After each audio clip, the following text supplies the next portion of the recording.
This broadcast is authorized by the Milwaukee Brewers Baseball Club. It is intended solely for the entertainment of our listening audience. Any rebroadcast or other use without the expressed written consent of the Milwaukee Brewers Baseball Club is strictly prohibited. West Bend will donate $50 to the MAC Fund for every double the Brewers hit this season. West Bend, the worst, brings out their best. That's the silver lining. The Dodgers taking the field as we speak. Another ideal night here in Southern California. Nothing but clear blue skies above. Temperatures again in the low 70s as the Brewers, Davey, try to make it two straight in this series. A nice win last night, 11-6. And let's see how the Crew can fare against right-hander Chad Billingsley here tonight. Well, and one of the things they'd love to do is get out and score early, because this ball club is so effective when they do score early and can keep that momentum going. This will be Billingsley's fourth career start against the Crew. His record against Milwaukee is 2-0 with a ERA over 5, though. He's given up 12 earned runs in just over 20 innings pitched. And it'll be Weeks, Gomez, and Braun to face Billingsley here in the first inning. Billingsley so far this year is 2-1, ERA just below 5, and as I mentioned earlier, he's coming off a win back on Friday. He beat the Pirates in a 6-2 Dodgers win over Pittsburgh. Both these teams come in with 11 wins and 15 losses.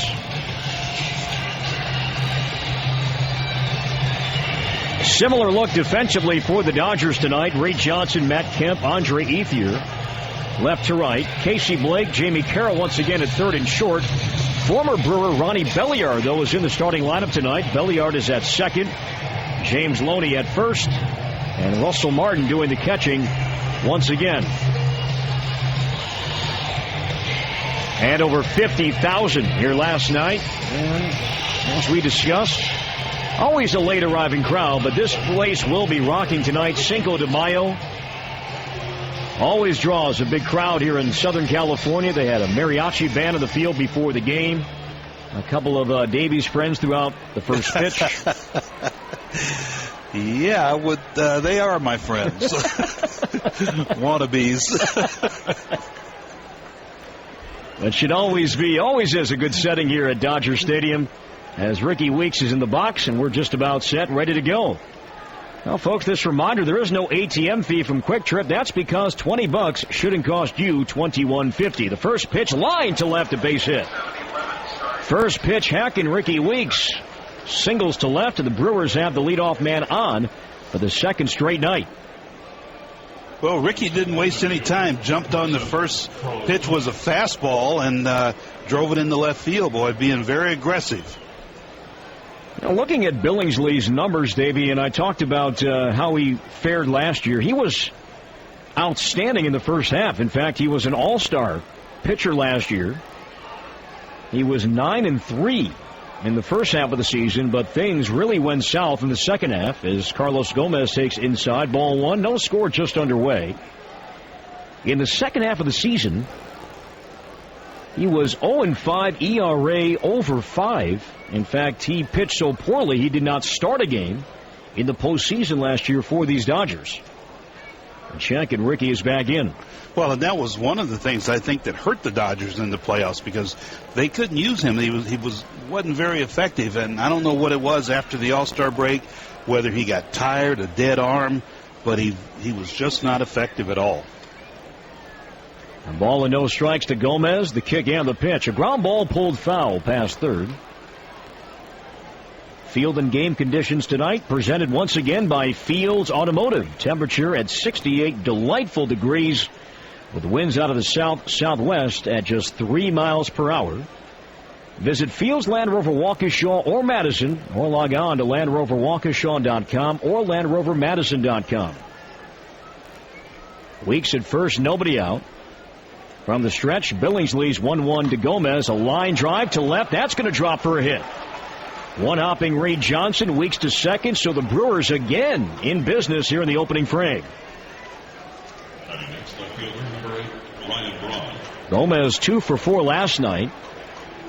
That's his third hit so far of the series, and here is Ryan Braun. And a great night last night, 2 for 5, 3 RBIs, scored 3 runs. And he just continues to have such good success here at Dodger Stadium. Well, there's no doubt Ryan loves to shine in front of the hometown crowd here, growing up in California.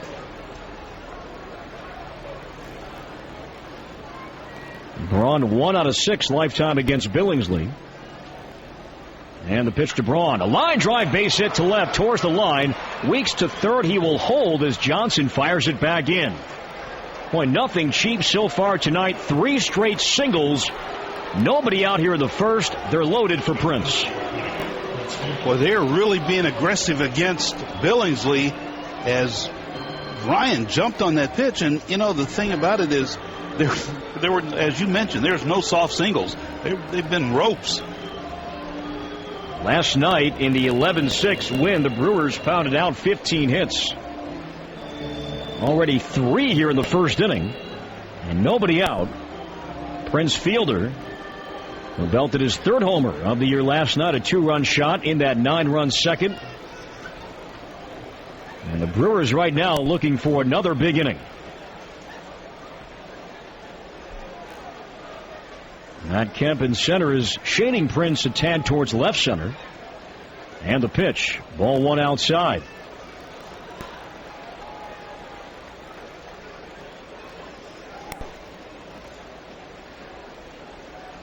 Fielder for the year hitting .232. He was 1 for 5 last night overall. And the 1-0 fastball miss, ball 2.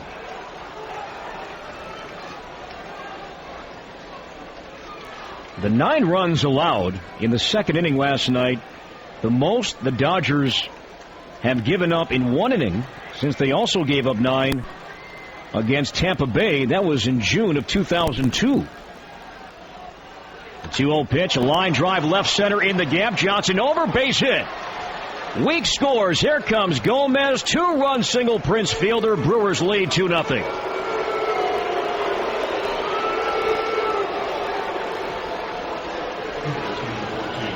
RBIs 12 and 13 for Prince. Braun stopped at second. Still nobody out for Casey McGee. And that's what Prince does so well when he's on. Took that fastball that was middle away, didn't try to pull it, and just took the base hit to left field. Still nobody out. Braun at second, Fielder at first. Casey McGee 2 for 5 last night. Batting average now back above 300. Swings and drives one to center. This is well hit. Kemp going back at the warning track. Reaches up, makes the catch. Up against the wall in center. Braun tags, takes third. And there is out number 1 as McGee gave that one a ride. Boy, did he ever. Man, that ball carried, and I tell you, it almost went off the wall. A nice catch out there in center field. So, I mean, the thing about it is, was able to, what I thought Prince did a nice job in going all the way down to second base in case the ball got over his head. And Ronnie tagged up to advance. Good base running. Now the Dodgers look like they're going to appeal second base, and in fact that's exactly what they did. Second base umpire Tim Sheeta was out there, and shortstop Jamie Carroll appealed the call, but Braun did leave once the catch was made. So Braun at third. Fielder remains at first, 1 down. 2-0 Brewers here in the first, and the batter is Jim Edmonds. Jim did not play last night, did not play in the 4-game series in San Diego. He was out with a back injury, and he takes down low, ball 1.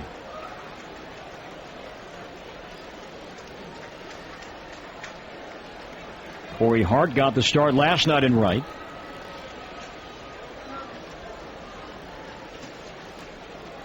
Edmonds' lifetime here at Dodger Stadium hitting .274 with 9 home runs. Runners at the corners, 1 down. And the 1-0 pitch, a swing and a miss. And a curveball from Billingsley, 1-1.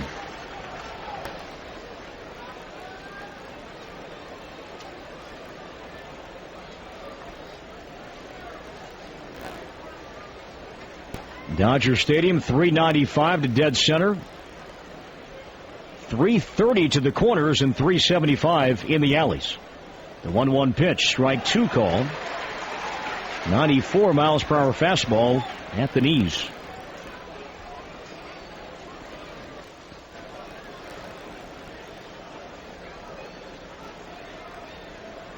Two runs in, 2 on, only 1 down. Edmonds behind 1-2. The pitch upstairs, ball 2.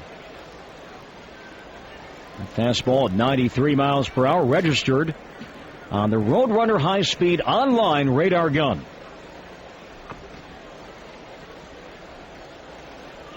Escobar due up next.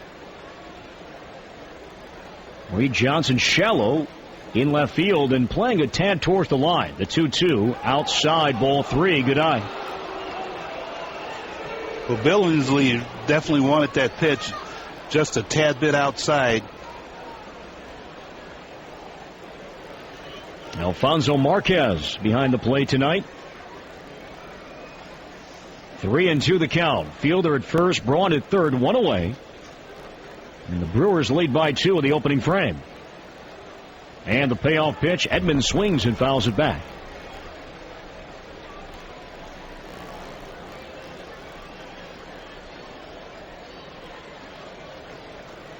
Talking with former outfielder and longtime Dodger broadcaster Rick Monday before the game tonight, and we talked about Billingsley. And Davey, I found this interesting when Rick told me that in his last 19 starts, he has not worked more than 6 innings. The 3-2 pitch, another foul. 19 starts for a guy that has been a double-digit winner. Yeah, exactly. He has a power arm and plus fastball, plus curveball, and maybe he just flattens out, tires out. But you'd like to see a guy like that take you into the 7th, 8th innings. 3 balls, 2 strikes, 2-0 Crew in the opening inning. Lengthy at bat. Martin sets up inside. The leg kick, again the 3-2, another foul. Edmonds a couple of good swings against that Billingsley fastball.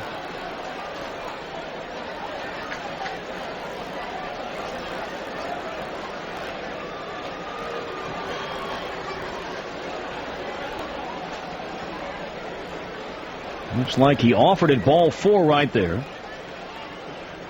It was over the plate, maybe up. Check and fielder steps back in safely. Only had about a 2-step lead. If Prince had to dive, he'd be in the coach's box. Eddie Cedar in the box at first. Brad Fisher. Slimmed down Brad Fisher. In the box over at third. Fish talked about during spring training, dropped over 30 pounds in the winter. The 3-2 pitch is ball 4, gets by Martin. Braun coming home. He slides. He's safe. Edmonds walks, and then Braun alertly came home charging when the ball popped away from Martin. Another run is in. Fielder to second. 3-0 Crew. That was a breaking ball that got away from Russell Martin. Tried to backhand it and really couldn't, it just missed it. He just clanked it, basically, and went off the side of his glove. Now, I said it was ball 4, but looking at the replay, Edmonds did go, and I believe they appealed the swing, and Edmonds is out. So there is nobody occupying first base right now, so 2 down, a run is in. It is a strikeout for Edmonds, but Prince now at second. 3-0 Brewers, and the batter is Escobar. And the pitch missed outside, ball 1.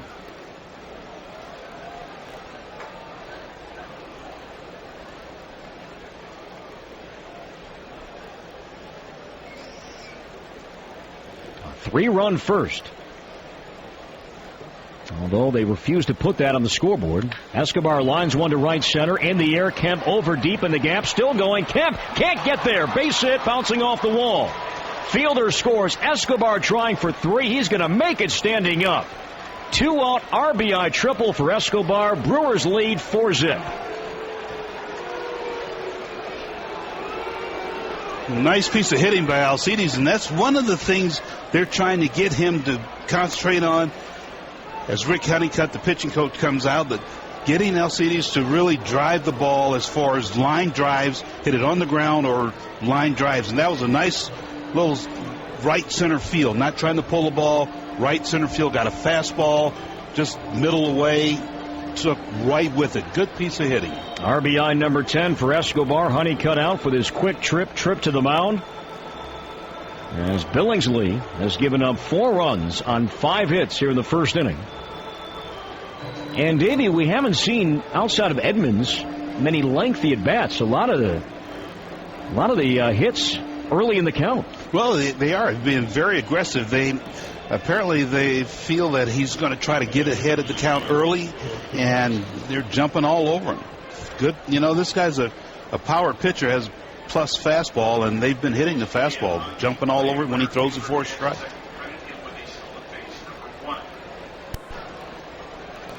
And the batter is George Kataris, and he takes a strike.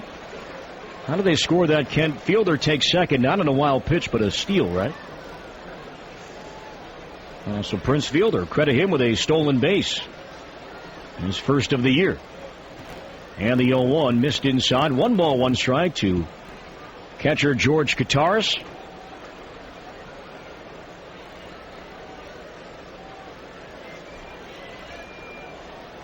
Escobar at third, 2 down.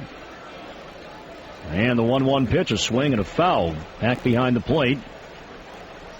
If the Brewers score 5 or more runs tonight, that 5th run is the Webb's Burger Run. That means you can get 6 burgers for $5 until midnight tomorrow at all George Webb restaurants. And the Brewers have 4 right now. That 5th run is at third base. Come on, George. People are hungry. Want some burgers. 1-2 pitch, fouled back.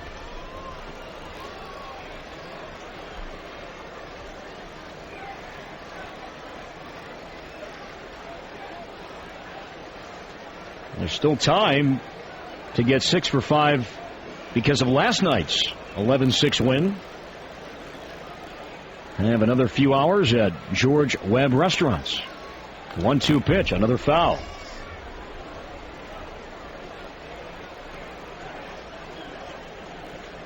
A 2-run single from Fielder. Braun scored in a wild pitch. Escobar, an RBI triple.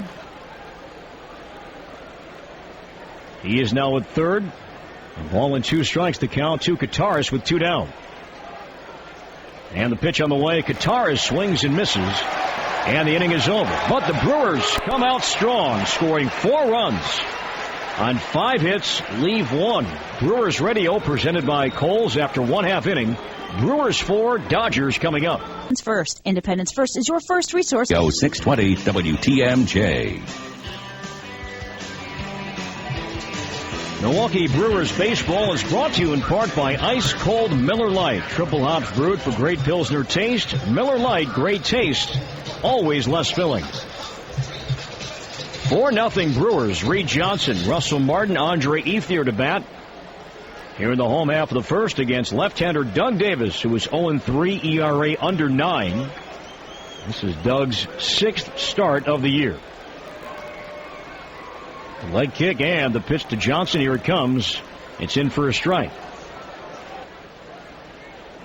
Again, the 2-2 pitch. Low ball 3.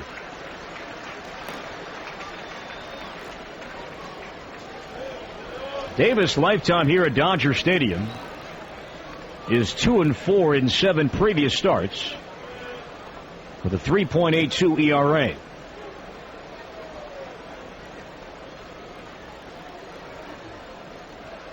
And the 3-2 pitch to Johnson. A fly ball hit to center. Gomez drifting back. Still going shy. The trap makes the catch.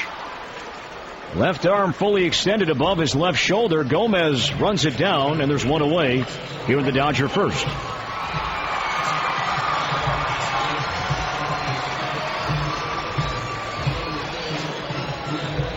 Four 0 Brewers. Bases empty, 1 down. Russell Martin, the all-star catcher.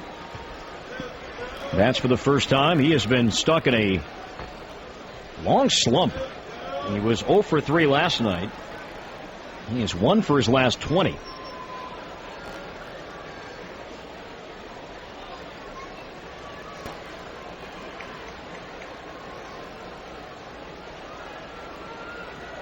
Martin batting .241 for the year, 2 homers and 5 RBIs.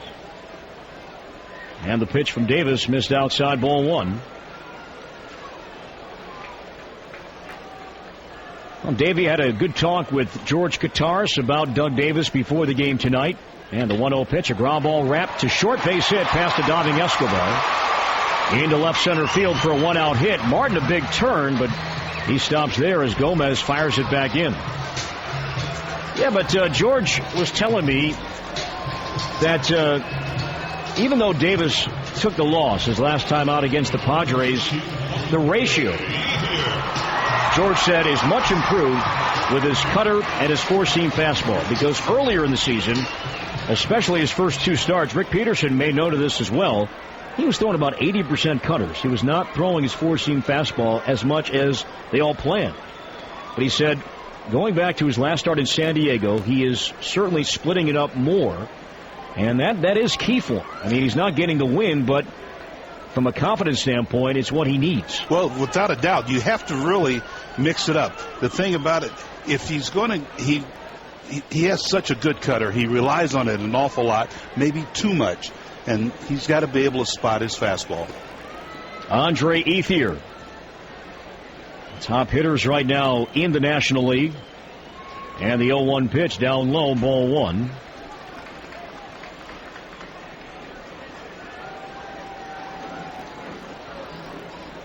Ethier begins the night tied for the National League in average. Tied in home runs with 9. And he leads the National League in RBIs and slugging percentage. Hitting .360 for the year. And the 1-1 pitch, strike 2 call. You know, Ken Maka mentioned in the Jockey pregame show that they were going to make a few shifts in the hole, have Alcides more over in the hole. Well, against Russell Martin, they were over in the hole, but the pitcher has to be able to execute. Doug didn't execute the pitch, and it was hit up the middle. The 1-2 pitch outside, ball 2. Ethier bats from the left side. Weeks is at double play depth at second, and Fielder keeping tabs on Martin over at first. So a big hole in the right side of the infield. Casey McGee, meanwhile, over at third, is playing, let's say, about 25 feet wide of the line. The 2-2 pitch, a ground ball wide of first, gloved by Fielder. Gloves goes to second for 1. The relay back to first, not in time. But Fielder got the lead man. Fielder's choice retires Martin at second. Ethier safe at first. 4-0 Brewers, but now 2 down. And the batter is Matt Kemp. Well, nice job by Prince. Was not going to turn the double play, but he just wanted to make sure he got the lead out. Gave a good throw to Alcides. Matt Kemp 2 for 3 last night. A walk, run scored. Wiley has 7 home runs.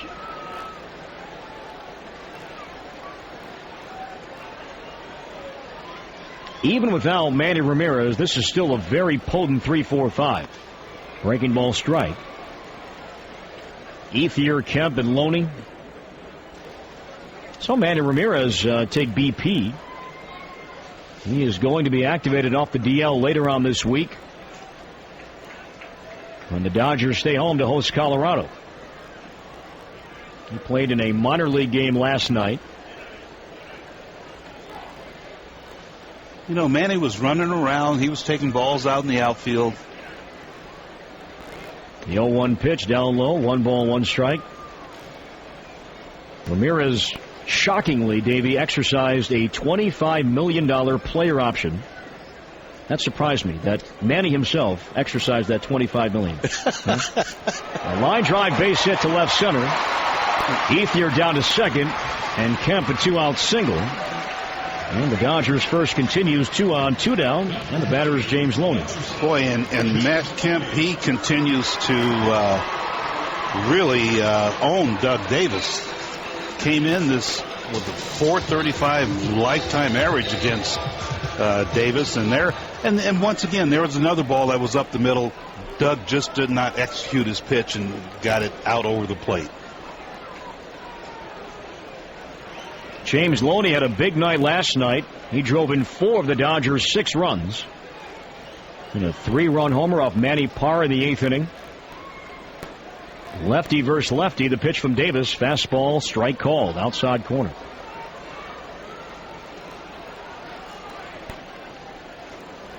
I mean, look, you exercise your option on $25 million. I was really hoping for 27, 28, but 25, that's fine. And the 0-1, a soft fly to shallow left. Braun coming on, and he can't get their base hit. Rounding third, scoring is Ethier. And the Dodgers have their first run. It's now 4-1. Well, it looked like Bronny had a little indecision there. Didn't know whether to go all out and try to catch that ball or play it on the hop. He had a little bit of indecision. Might have got fooled on the swing. Now we're in twilight right now. That ball wasn't hit all that high, though. You think he lost it at all? Well, he could have. And then the other thing, too, I think he got caught with the decision of, should I come in and try to shoestring that? If I don't get it, the ball may go by me and runners will score. 4-1 game. Casey Blake, the batter, the pitch. Strike called. Loney's 5th RBI of the series, 18th of the year. As Ethier scored from second, Kemp is now at second. And Loney at first. 0-1 the count to Casey Blake, hitting .262 for the year. Leg kick, and the 0-1 pitch is low, ball one.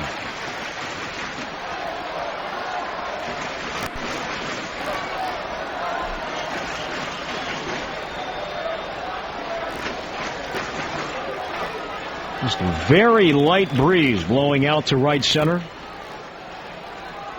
And the ball carries much better early on. 1-1 pitch. A drive to the gap left center. That's a base hit. Braun back. Cuts it off shy of the warning track. 1 run scores. Heading to third is Kemp. A long single for Blake. It's a 4-2 game here in the opening frame.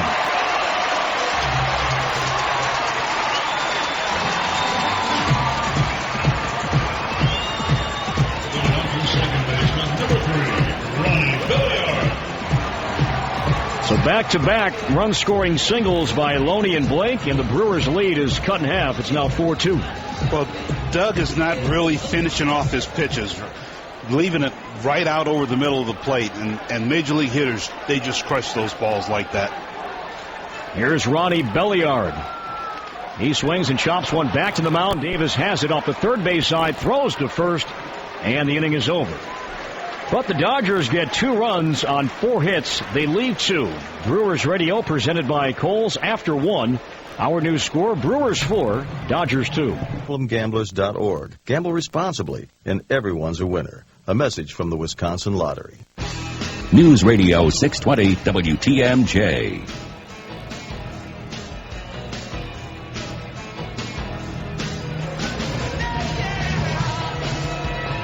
7 or more runs in any inning tonight from the Brewers is a Menards big inning. That will make Fern Schmidt from Madden, Wisconsin, the winner of a $1,000 Menards gift card. Visit any Wisconsin Menards store for entry forms and contest information. Good luck to Fern Schmidt from Madden, tonight's contestant.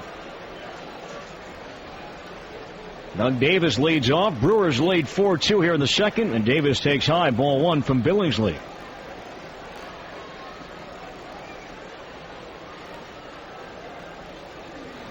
Davis lifetime hitting .086, and the pitch, fastball strike.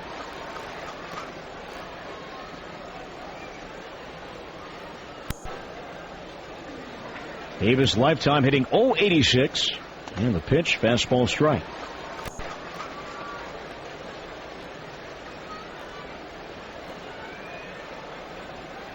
One more game here in LA tomorrow night, and then 3 more on this West Coast trip. A swing at a pop-up, foul ground first base side. This will be playable for Loney. He makes the catch in front of the Brewers first base dugout. And there's one down. Just a tremendous amount of foul ground in this ballpark, especially around the home plate and dugout areas.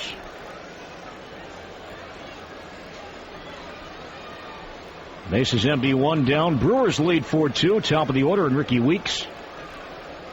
The line to base hit to left on the game's very first pitch.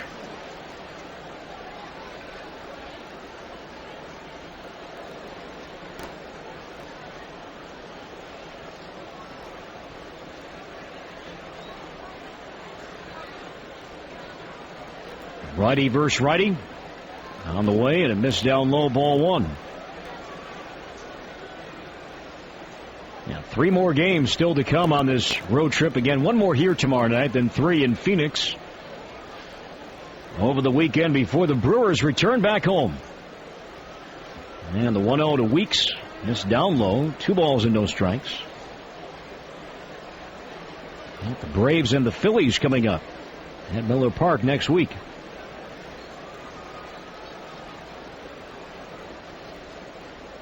Ricky's got a good count. The 2-0 pitch, a swing and a pop-up. Shallow right. This is playable for Ethier. Over towards the line. He makes the catch for out number 2.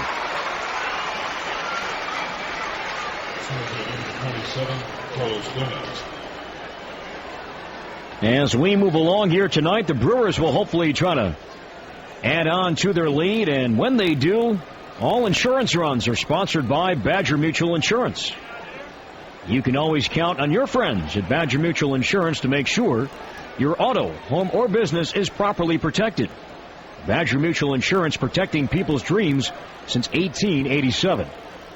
Carlos Gomez, a check swing, ground ball back to the mound. And the pitcher fires to first, and Billingsley has a very quick 1-2-3 second inning. Brewers Radio presented by Kohl's. We've played an inning and a half. It remains Brewers 4, Dodgers 2. For just $4.77 a gallon after rebate. Stop us along my best and get well wishes to Bob, the Hall of Famer Vin Scully. The 2-2 pitch, check swing foul back behind the plate. Vin working a few booths down. He misses you, Yoop. It's always fun when Vin and Bob get together. Talking about 2 great people, great baseball men, and certainly a lot of laughs to be had. And the 2-2 pitch, a ground ball pulled softly foul, third base side. Well, I've listened to Vin Scully growing up as a child and here in L.A., and that's amazing. He's still going strong.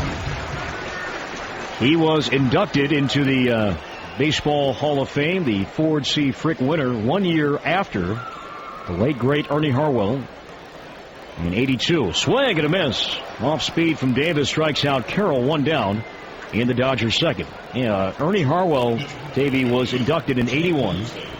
And then Vin was right behind him in '82. Well, tell you what, there's 2 great broadcasters, and both are very, very classy. And here is Chad Billingsley. He can swing the bat. And he takes a strike. His lifetime average is only 124, but he can swing. He's got a homer, 11 career RBIs. The 0-1 pitch, a ground ball to second. This will be Ricky to his left. Plants and throws, 2 down. So he might be one of those guys that will ambush. Yeah, and he may get lucky. May get lucky, right? That's what Matt Latos, the 22-year-old pitcher for the Padres, said over the weekend when Giovanni Gallardo took Latos deep in that 2-1 win at Petco Park on Saturday. Matt Latos said in the paper the next day that Gallardo ambushed a 1-0 fastball and said, quote, he got lucky. Reed Johnson takes a strike.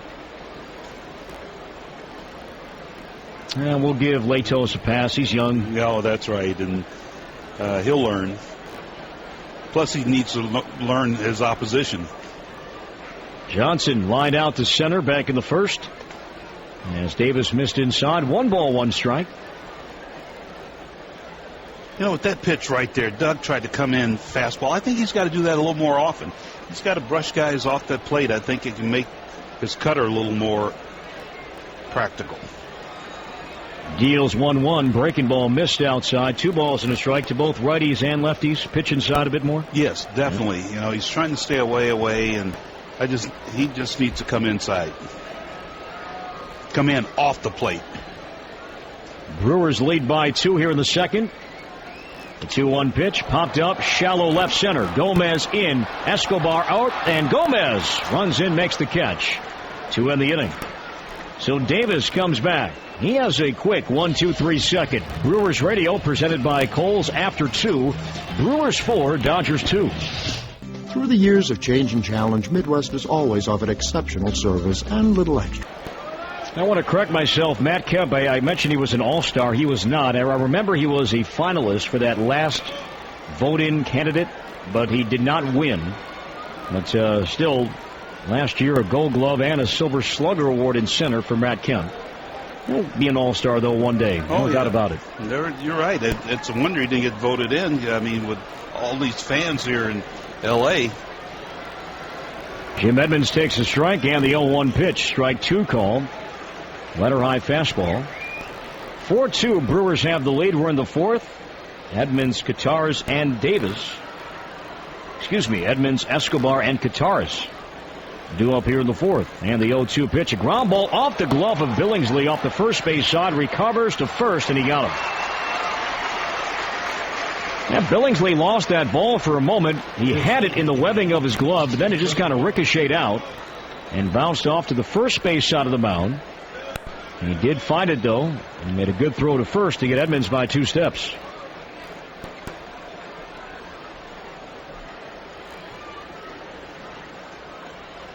That's already the third ground ball back to the pitcher.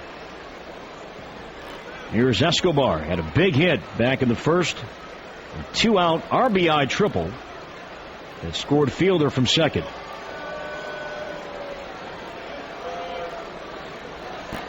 Ball and no strikes. Escobar now with 10 RBIs in the year. 1-0 is a strike. 1-1. Coming up a bit later on tonight, we'll take a look at our U.S. Cellular Text the Booth text of the ball game. You can reach us here in the booth. It's quite easy. Just send us a text to 24798. 1-1 pitch. Fastball low and away. 2-1. Again, that text number 24798. And you'll have a chance to win some tickets for an upcoming ball game at beautiful Miller Park. Go to JSOsports.com for details. The 2-1 is popped up, foul, first base side. Now down the right field line. Ethier over, makes a sliding attempt and can't make the play. And let's see if he is okay as he slid awkwardly into that sidewall down the right field line in foul ground. He pops up and he looks to be okay. But he went in full steam to that sidewall. It is somewhat padded, but it's easy to kind of turn your ankle, turn your knee. And it looks like he's okay.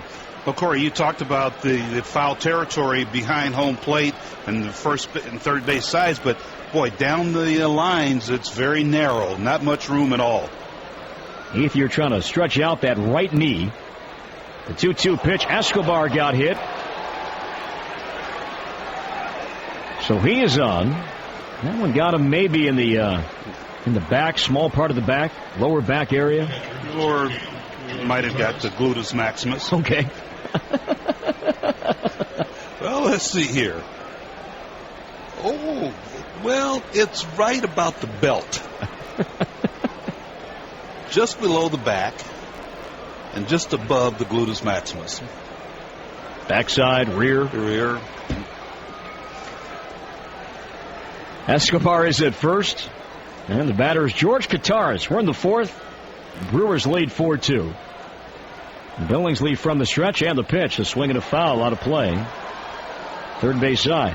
I remembered that in my biology class. That's good. Can you spell it? I can't. I know Kent can. Yeah, we need, if we had Uke's pocket Doppler, that would come in handy right there. We could just type all the info into that amazing device that Uke has on him all the time, the pocket Doppler. Check, and Escobar slides back in. That's been with Uke for a long time. It can do just about anything. I think he's used it as a phone. Check the weather, obviously, but you name it. You can use it to pop open a nice cold Miller Lite from time to time. Escobar has a good lead. Not going. The 0-1 pitch down low. Sliding stop to his right by the catcher, Martin. 1 ball, 1 strike. He may be able to use it to start his car, and then he's running when he gets there. It's something else. I've seen it. And he doesn't show it to too many people, but that pocket Doppler is Something special. Guitar struck out to end the first inning. That was a 4-run first for the Crew. The Dodgers got 2 back, however. It remains 4-2 here in the fourth. Escobar goes. The 1-1 is low. Throw down to second is in time. Escobar caught stealing. Just the second time this year that a Brewers player has been caught while trying to steal a base. First time Escobar has been caught. Good throw by Martin, 2 down. Well, one of the things Russell Martin does do well is he can throw the ball. He's a very good catcher. Quick release, strong throw. It had to be a good throw to be able to get Escobar. So the base is now empty. 2 down.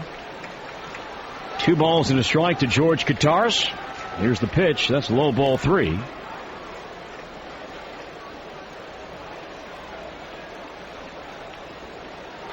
Escobar appearing in his 24th game. He does not have a steal. Well, it's going to be tough being that far down in the lineup. The leg kick and the 3-2. Ball 4 inside to Gutaris. And that's a good point because he bats 8th, and if he gets on, he's batting 7th here tonight, but for the most part he's been hitting 8th. If he gets on, the pitcher batting right behind, we'll try to bunt him down to second. Why steal? Yeah, exactly. And you're just not going to get that many opportunities down there to steal a base. Doug Davis popped out to James Loney in foul ground. The Dodgers first baseman back in the second. And the pitch is popped up again. This time might be fair down the right field line. The second baseman, Belliard over. He makes the catch. Calling off Loney, and the inning is over. No runs, no hits, 1 left. Brewers Radio presented by Kohl's after 3 1/2. Brewers 4, Dodgers 2. The Wisconsin Transportation Builders Association wants you to know. See your Toyota dealer in May. News Radio 620 WTMJ.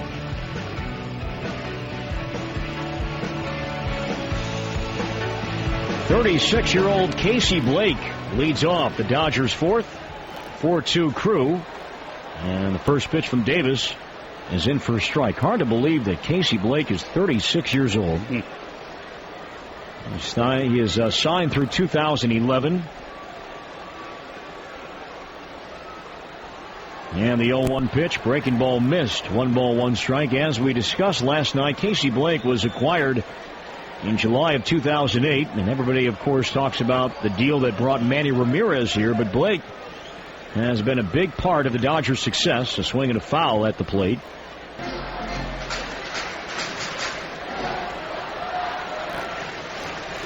He was originally selected by the Blue Jays in the 7th round of the '96 first-year player draft. Again, the 3-2 pitch. Blake strikes out swinging. Off speed. Good changeup from Davis. That's his 3rd strikeout. 1 away in the Dodger 4th. Boy, I'd like to see Doug use that pitch a little bit more. That was an outstanding changeup. Just had Blake out in front. Casey Blake reminds me a lot of Mark DeRosa, that type of player, although DeRosa's probably a little more versatile. Ronnie Belliard takes down low, ball 1. But I see your point that, DeRosa, I would say up until 2007, the 1-0 pitch was a strike, 1-1. DeRosa, when he was with the Braves, and he was unknown. I mean, nobody really knew that much about DeRosa, but then he blossomed in 2007, had a big year in 08. The 1-1 pitch is popped up. Shallow right. Weeks going out towards the line. Ricky call, and nobody makes the play. That ball drops right in front of Weeks. Really behind Weeks, in front of Edmonds and Fielder. All 3 converged, but it looked like that was Ricky's ball, Davey, the entire time. Well, it was, and something like that shouldn't happen. Somebody's got to take charge. Ricky looked like he was ready to get it, and either he heard footsteps or he might have heard Jim Edmonds say, take it. But anytime you hear an outfielder's voice, you kind of stop. But that's a play that needs to be made. And is ruled a hit. It's a single for Belliard. He's at first. 1 down, 4-2 Brewers here in the 4th. And the batter is shortstop Jamie Carroll. And the pitch missed inside, ball 1. Now, we can't see from up here. We can't hear if he called him off verbally. But would you like to see an infielder, use his arms in that play? And he's racing out, but, using signs and he's using his arms to call off, Edmonds and Prince on that play. The runner goes, the pitch hit foul. You certainly would, because, number one, you got to remember the ball up in the air like that. Everybody, Prince, Ricky, Edmonds, are all running after the ball, but looking up. And their sound is not, you're not going to be running and trying to talk, so you wave your hands. And, Edmonds coming in, he's taking a peek. Ricky's not taking a peek. He's waiting he's going after the ball till he hears an outfielder call him off. Ronnie Belliard had a big jump. The pitch was fouled back. Carroll struck out his first time up. And the 1-1 pitch, breaking ball, blocked nicely by Kataris. No advance from Belliard at first. Well, with a jump like that, he went on first move, and my goodness, and at that time, Jamie did not have a strike on him. You take the pitch and let him steal that base easily.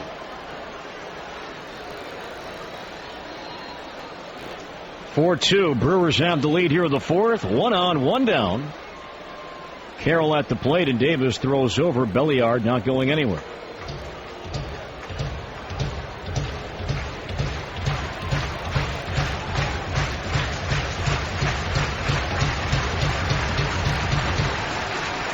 Yeah, but just to get back to Casey Blake, in Cleveland, Davey, he was always the forgotten man, if you will. The 2-1 pitch, a ground ball to short. Escobar has it to second for 1. The relay will not be made. So the Brewers get the lead man. Belliard out at second as Carroll reaches on the fielder's choice. So 2 down. The batter is Billingsley here in the 4th inning. Because when you talk about the Indians and the great teams they had in 06, 07, maybe even earlier, Hafner and Sizemore, and of course Sabathia and Fausto Carmona. I mean, that's kind of what people were talking about, and Casey Blake was kind of the forgotten man. Oh, without a doubt, and he was Mr. Steady, though. As Billingsley takes outside, ball 1. Well, and some actually say that he was the heart and soul of that ball club as far as a leader and the way he played the game.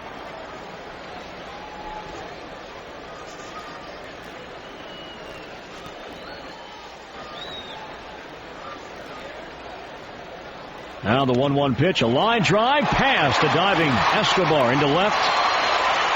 And Billingsley a 2-out single. Again, he can swing the bat. That slider kind of hung up in the zone a bit, and the Dodgers have their 6th hit. Well, you had mentioned earlier that, he can swing the bat, but now they've got this rally going, and actually Billingsley should be leading off the next inning, because if that pop-up is made, Doug Davis is out of the inning. And the Dodgers got their 2 runs, Davey, with 2 outs in the first. Yes. And now the Dodgers have 2 on, and again 2 outs. And now the top of the order, Reed Johnson, who's 0 for 2 tonight, 0 for 6 in the series. Carroll at second, Billingsley at first, Johnson in the box, and the pitch, swing and a miss. Out in front of that curveball, 0-1. Well, it seemed like what Doug is starting to try to do is change speeds a little bit. Adding that slow curveball, the changeup, and then trying to bust the fastball in, just trying to keep them off balance.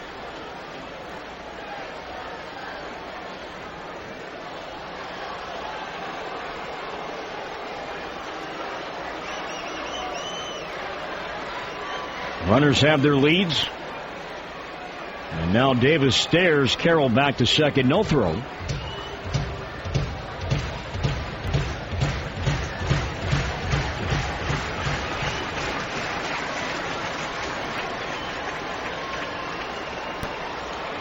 Oh, and 1 the count. Now Johnson calls time.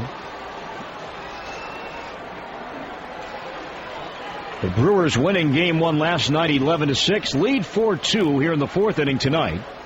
And the 0-1, a ground ball up the middle, backhanded by Weeks, sets his feet, fires to first, and it's in time to end the inning. Boy, Ricky on a smash got up the middle quickly. Made a backhanded stop, set his feet, did not hurry his throw, and threw a strike to Prince, and the Dodgers don't score.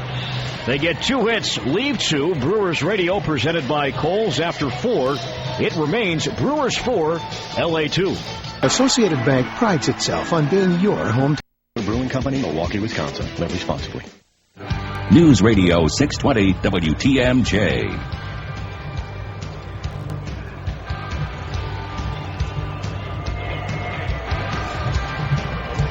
Reckless driving in work zones puts everyone at risk. Drive safely. This reminder from the Wisconsin Department of Transportation and AAA Wisconsin.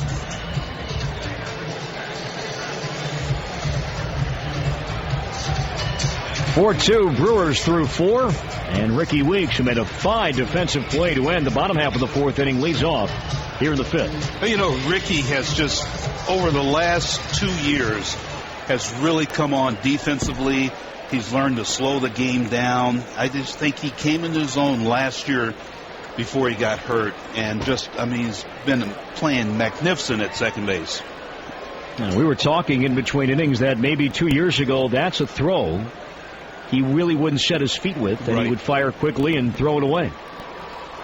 As Ricky takes inside ball 1, Ricky is 1 for 2 tonight, a single and a run scored back in that 4-run first. And that was a sharply hit ball up the middle. And Ricky and Johnson can still move. Despite his back injuries, he can run. And a good throw. 1-0 pitch, a swing and a miss. Home run cut there. 1-1.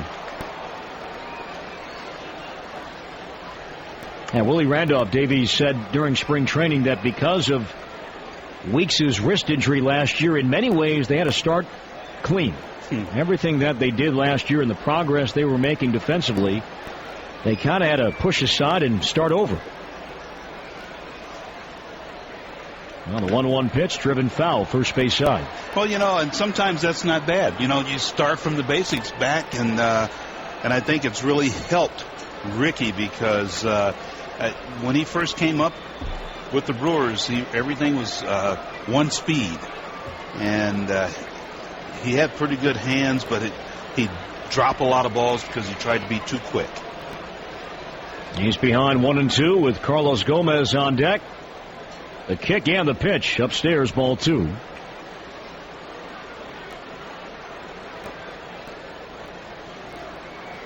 Always enjoy.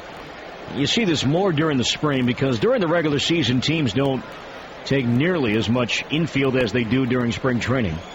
But watching Willie Randolph hit ground balls when his elbow was healthy. Now this year was a little different. And the 2-2 pitch, ball 3 high. But I remember last spring he was hitting some shots. I mean, there weren't these little, soft ground balls. He was hitting some one-hoppers, some smashes, and testing the guys. And I think they liked it. They liked, that things weren't going to be easy.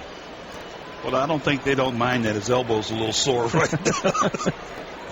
The 3-2, ball 4 inside the Weeks. He draws the leadoff walk here in the 5th with the Brewers leading 4-2. Yeah, I was talking to Willie about his elbow. I mean, he throws batting practice, everything. He hasn't been able to. But he told me that's the first time in his career he's had an injury.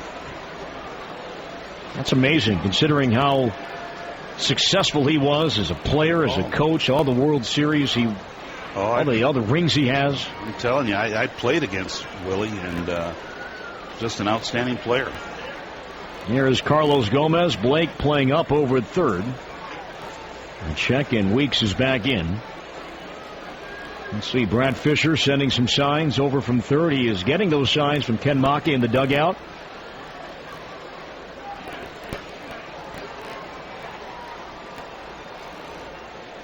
Gomez pumping that bat off his right shoulder. Weeks has a good lead. Not going. Gomez bunts in the air, foul, first base side, landing untouched.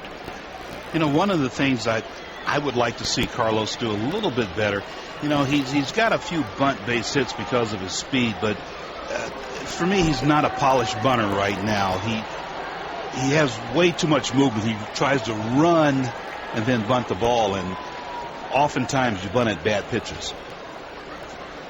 0-1 the count to Gomez. Nobody out here in the 5th. Weeks at first.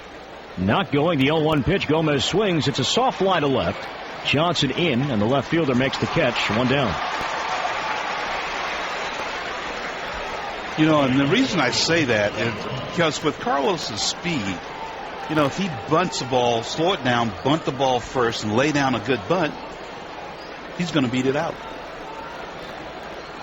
He was not caught during spring training while trying to steal a base, and he's not been caught yet this year. He's 6 for 6 when he gets on. He flies out to left, and here's Ryan Braun. Hitting .358. 5 homers and 23 driven in. Weeks at first with 1 down. The pitch, Braun takes a strike. I mentioned earlier Ryan Braun's success. This is only his 7th career game here at Dodger Stadium, but the numbers just amaze you. He's hitting .500 at this ballpark. 2 homers, 11 RBIs. He's got family and friends here back home in Southern California. The 0-1 pitch, a swing and a miss. Fastball from Billingsley clocked at 94 miles per hour. You know, that's one thing about Ryan. You know, he does have a flair for the dramatic, that he likes being center stage, and he performs. 0-2 the count. Fielder due up next. Both pitchers have really settled in since some runs in the first inning. And the 0-2 to Braun. A line drive to center. Kemp coming on. He makes the catch. Weeks back to first. Braun hit that one right on the screws, but hit it right at Kemp. 2 down.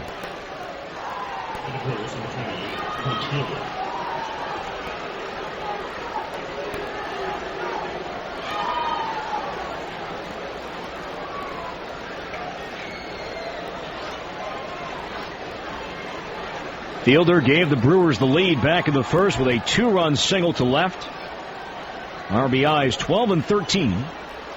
And the pitch missed outside, ball 1. Fielder went deep last night in that 9-run second, his 3rd homer of the year.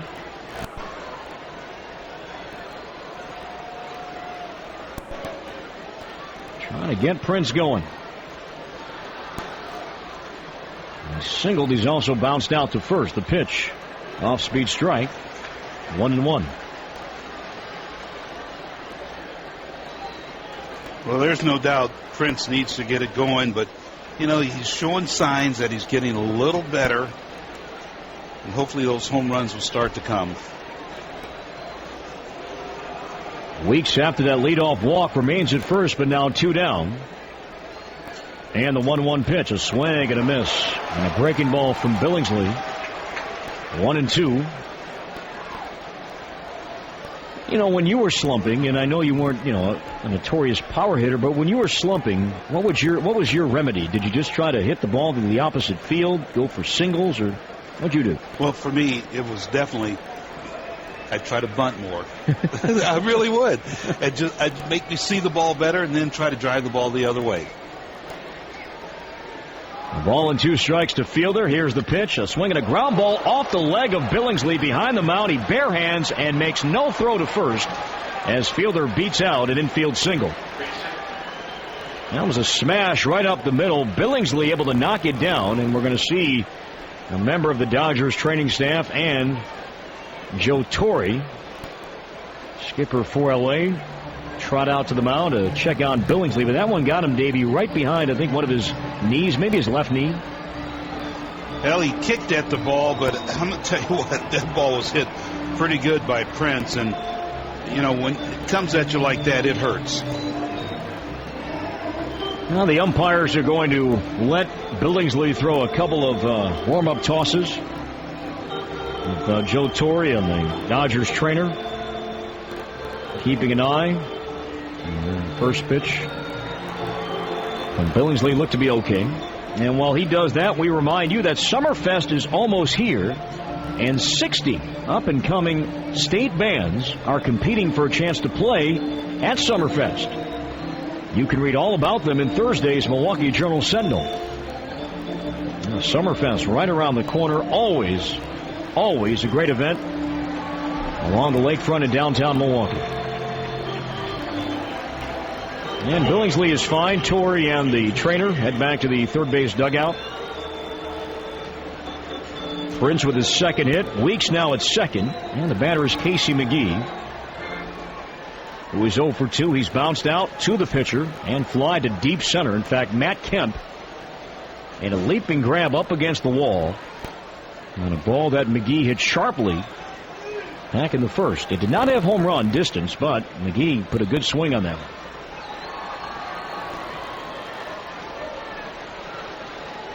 Righty versus righty. The runners have their leads. The pitch missed inside, ball 1. I was joking, Davey, with Casey before the game in the clubhouse, and he had some, using his words, he had some ugly swings last night against the knuckleballer Hager. And he said with a smile, he heard a lot of people. Here's the 1-0 pitch. That's a strike, 1-1. He had many people give him a call, send him a text. His teammates gave him a couple of shots. But hey, he had a base hit on one, an RBI on one. And he was able to laugh about it. Well, it's good when you can laugh at yourself, that's for sure, because they were some ugly hacks. And the 1-1 pitch, a ground ball softly right side to his left. Belliard in the hole, gets there, fires to first, and the inning is over. No runs, a hit, a walk, 2 left. Brewers Radio presented by Kohl's, halfway home in L.A. Brewers 4, Dodgers 2. Wisconsin's Morning News. As you head off to work, we're already on the job making. Experience Lowe's. Let's build something together. News Radio 620 WTMJ.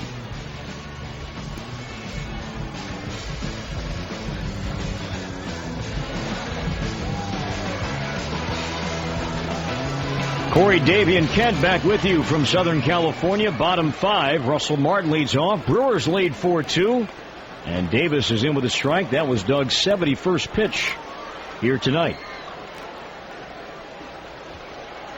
Martin is 1 for 2. He's singled it, bounced out to Weeks. Leg kick and the 0-1. A swing and a chopper foul. He got his foot inside the box. And Davis ahead 0-2. You know, Corey, you mentioned last inning that both pitchers seem to have settled down. You know, there's only a glitch the last inning with Doug, but he got out of that with the drop little pop base hit, but he has settled down and pitched very well. He's given up 2 runs on 6 hits. Deals the 0-2 pitch, a swing and a foul out of play. That was up. One of the things, he's stayed away from the middle of the plate, and I think he's pitched inside a lot more late in the innings here. Again, the 0-2 pitch. Check swing, and Martin takes outside, ball 1.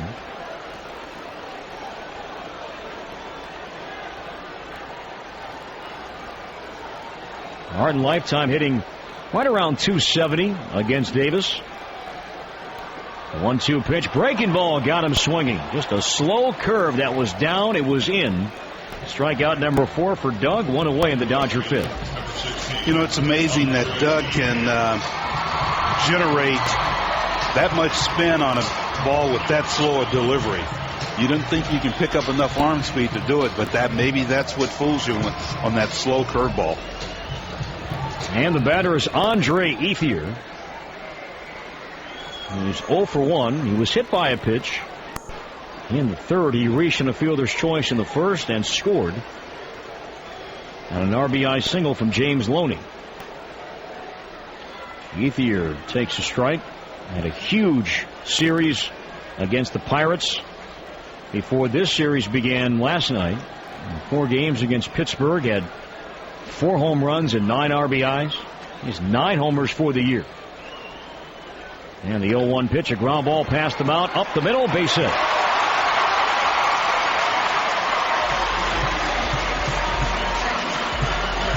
Second hit of the series for Ethier, first hit tonight.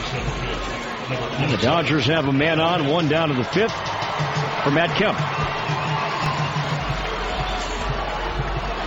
the more you see Ethier play, the more you like this young man. He's got some great tools. He really hangs in there against left-handers. Ethier, just 27 years old.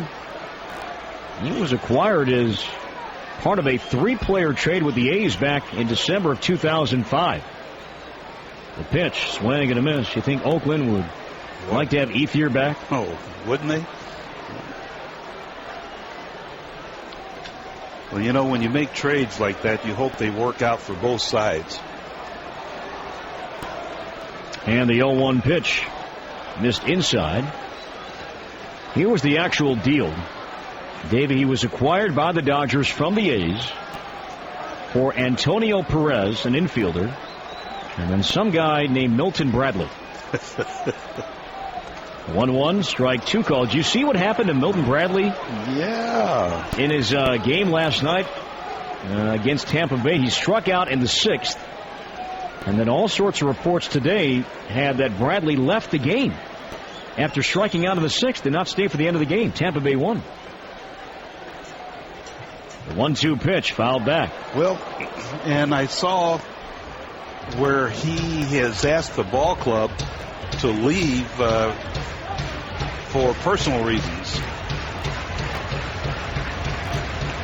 Now here's the story, David, that you're referring to. Milton Bradley asked the Mariners for help in dealing with personal issues and is not likely to play much in the coming days. He is not in the starting lineup. He was not in the starting lineup tonight.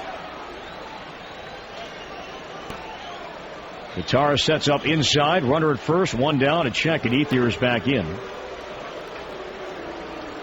But Jack Surincic, of course, worked for years with the Brewers, is now the GM in Seattle. He says that Bradley met with Don Wakamatsu and him on Wednesday morning, and he asked both that I need some help. The 1-2 pitch down low, 2-2. This was Bradley speaking to both Surincic and Wakamatsu that I need some help. Well, you know what? That's a start right there, that he recognizes it and wants to get help. So no Milton Bradley the next few days in Seattle. And the 2-2 pitch, a ground ball to short, could be 2. Escobar to Ricky for 1. The relay, 2. 6-4-3. Charter Communications double play. Call 888 Get Charter today and see how you can lock your rate in until 2012. The Dodgers don't score, leave none. Brewers Radio presented by Kohl's. After 5, it remains Brewers 4, Dodgers 2. Apply, see store for details. U.S. Cellular. Believe in something better. Hey, I'm back with 620 WTMJ. Welcome back to Southern California. Brewers 4, Dodgers 2. We have played 5. Jim Edmonds leads off the 6th, followed by Alcides Escobar and then George Kataris. A swing and a fly ball hit well deep to left in the corner. Johnson going back on the wall, makes the catch. Looked like he had his right hand up against the wall to brace himself as Johnson went a long way and caught that ball in the left field corner for out number 1. Well, Howard Johnson knew exactly where he was once he hit that warning track. It was going to take 2 steps and then to the wall, and that's when he braced his hand out to feel for the fence. So 1 down, and the batter is Alcides Escobar, an RBI triple. And was hit by a pitch his last time up. He takes a strike. Well, we mentioned it's Cinco de Mayo, and they just showed Hall of Famer Jaime Jarrín. Looking next door on Dodgers radio, Spanish radio. Strike called to Escobar 0-2. What a nice man he is, Jaime Jarrín. Yes, he is. There's no doubt. Been here for years. Leg kick and the 0-2 pitch. Check swing. Escobar takes ball 1 low. He works with Fernando Valenzuela. Yeah. Good old Fernando. Boy, did he bring some excitement here with the Dodgers when they got him from Mexico. Great left-hander for years. Always look toward the sky. And the 1-2 pitch, a drive to center. Kemp coming on, and he makes the catch. 2 down. Catcher number 16, George Kotaras.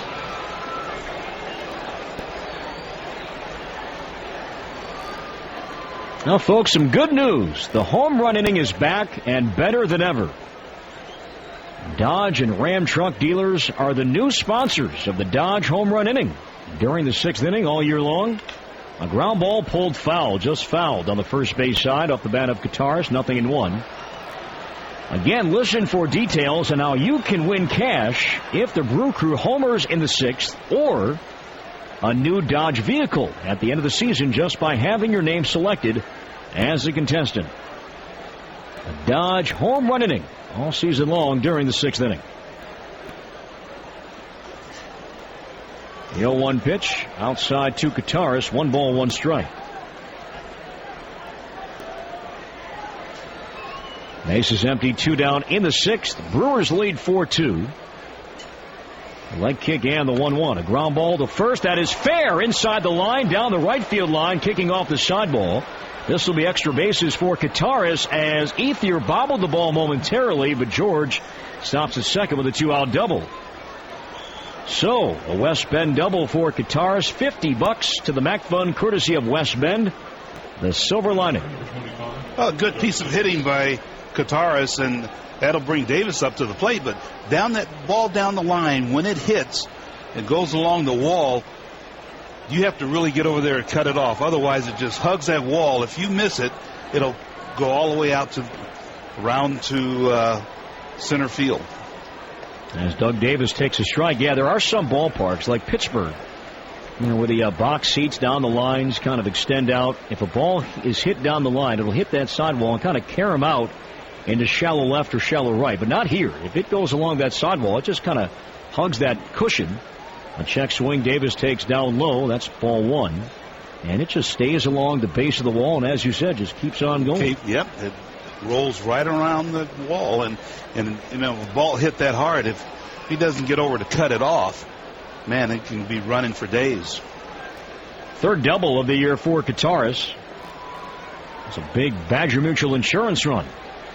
And second here in the 6th inning, the 1-1. Strike 2 call to Davis. Doug has 1 RBI this year. He has 13 in his career. And has a chance for number 14. With Kotaras at second and 2 down. The 1-2 pitch, a ground ball, cued foul back behind the plate.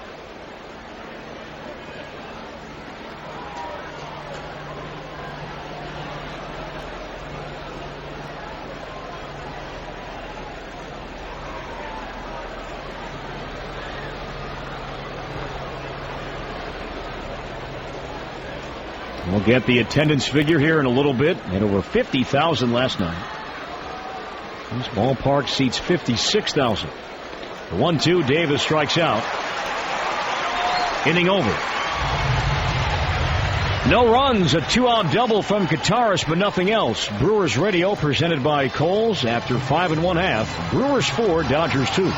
West as it becomes MJ Time Saver Traffic with Andy Miller gets you there faster. 10s during Wisconsin's morning news.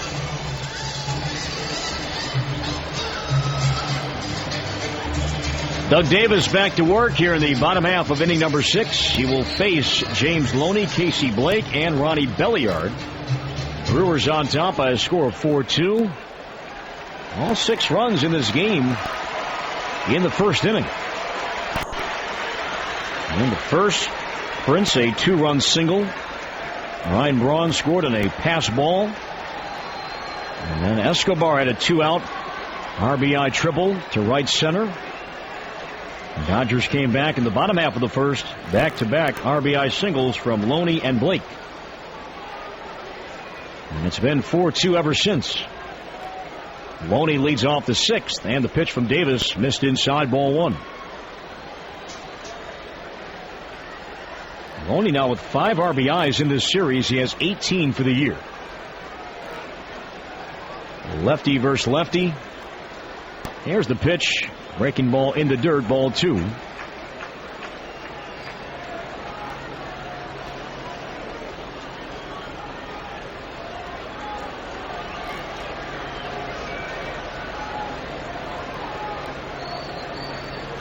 Careful with this guy. Davis behind, 2 balls and no strikes. The leg kick and the pitch. He checks and takes a strike, 2-1. This is already the second longest outing of the year for Davis. His longest so far in his first 5 starts was back on April 24th against the Cubs. The 2-1. That's low ball 3. Took the loss that night. Still worked 6 1/3. And a 5-1 loss at Miller Park.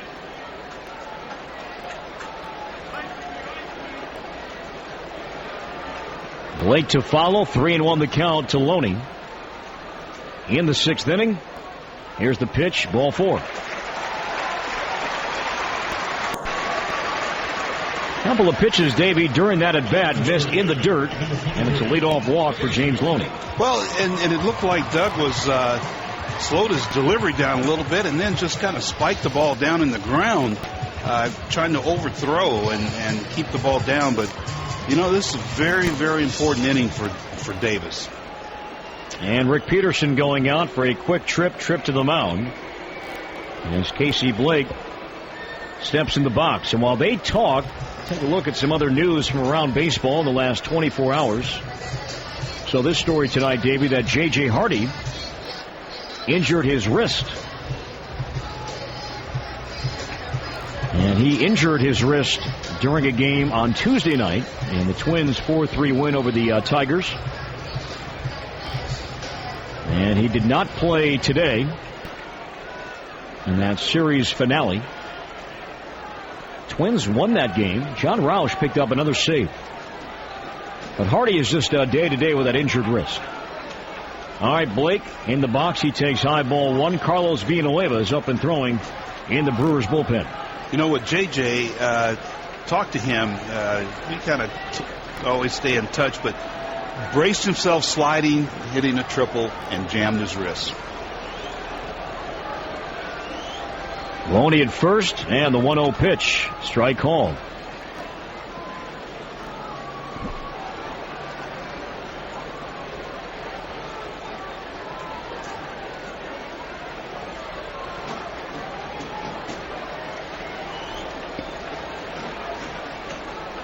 (4-2) Crew in the 6th. Runner at first, nobody out. Blake at the plate as Davis throws over. Check on Loney. Yeah, John Roush got the save today, is 8th. Everybody was talking about how would the Twins respond after losing Joe Nathan, all-star closer, but Roush, I think he's only blown 1. He's been terrific. Oh, he has been. You know, you talk about stepping up and doing the job. Fastball missed outside, ball 2. The Twins, I think, are now 19-9 with the win today. Yeah. Your math is correct. Blake is 1 for 2. He's singled, driven in a run, and struck out. Another check, and Loney is back in.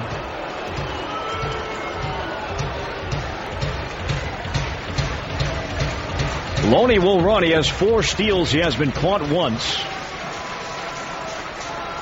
Dodgers missing their top threat on the base paths. Rafael Furcal, the pitch hit in the air, deep left center. But ranging back is Gomez. He's there to make the catch for out number 1. So Blake retired. Loney back to first. 1 down, and the batter is Ronnie Belliard. Belliard singled on a misplay by Ricky Weeks his last time up in the 4th inning. Just a routine pop-up near the right field line. It was shallow. Weeks, Fielder, Edmonds all converged, and the ball just fell in between all 3. Strike called to Belliard. Then Davis came back, and the Dodgers did not score in that 4th inning. Belliard hitting .273 for the year. And the 0-1 down low, 1 ball, 1 strike. Now Belliard, he played 5 years with the Brewers, 98 to 2002.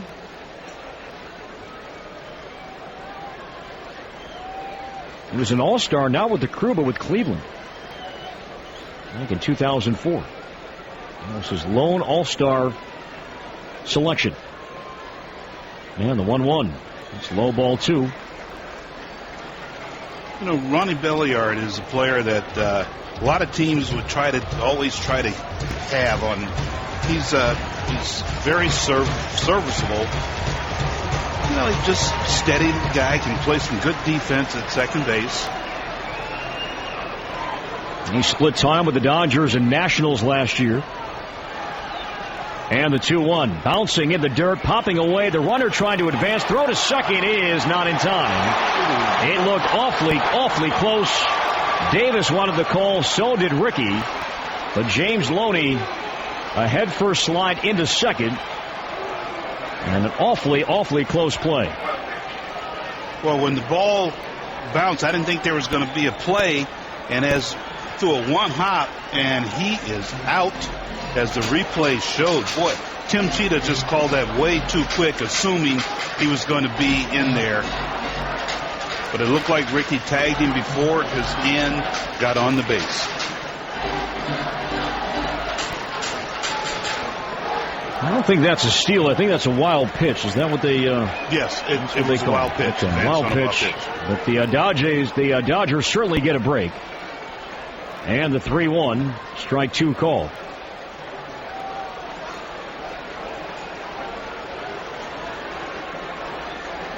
We'll send along the station break after this at bat. 4-2 Brewers in the 6th. Runner at second, 1 down. And now time is called.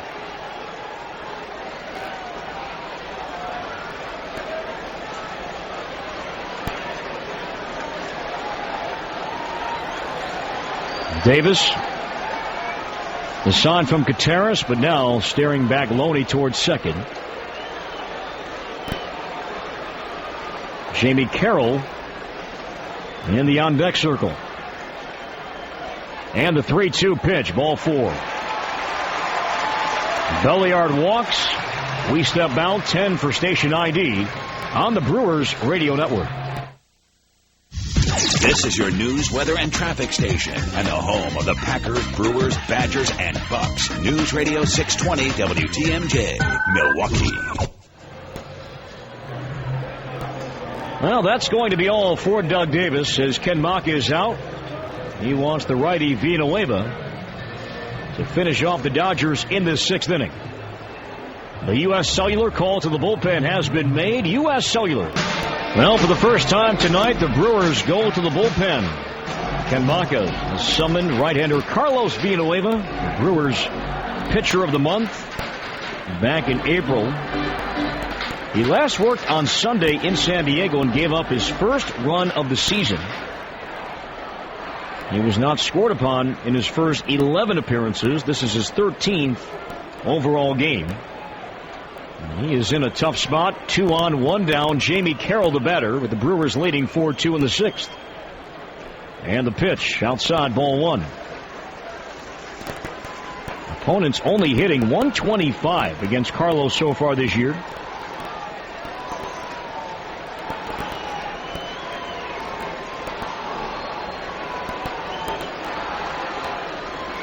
Davis responsible for both. Loney at second and Belliard at first. Carlos always operates from the stretch. Deals 1-0. Strike called in the outside corner. Good pitch. Fastball at 91 miles per hour.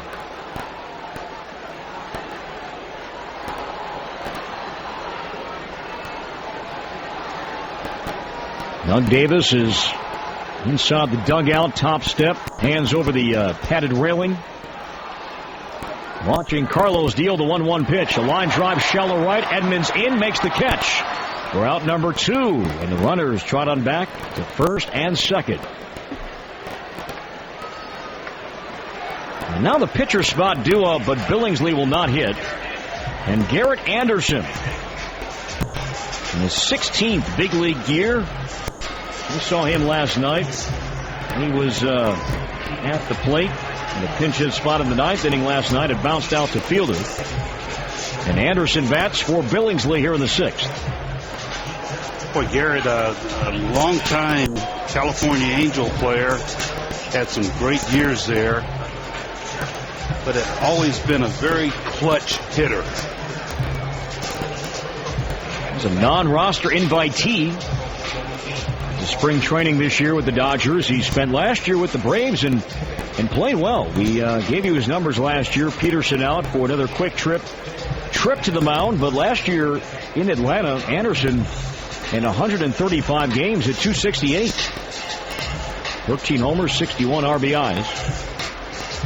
In his career, he's hitting 295. Davey, you mentioned those years with the Angels.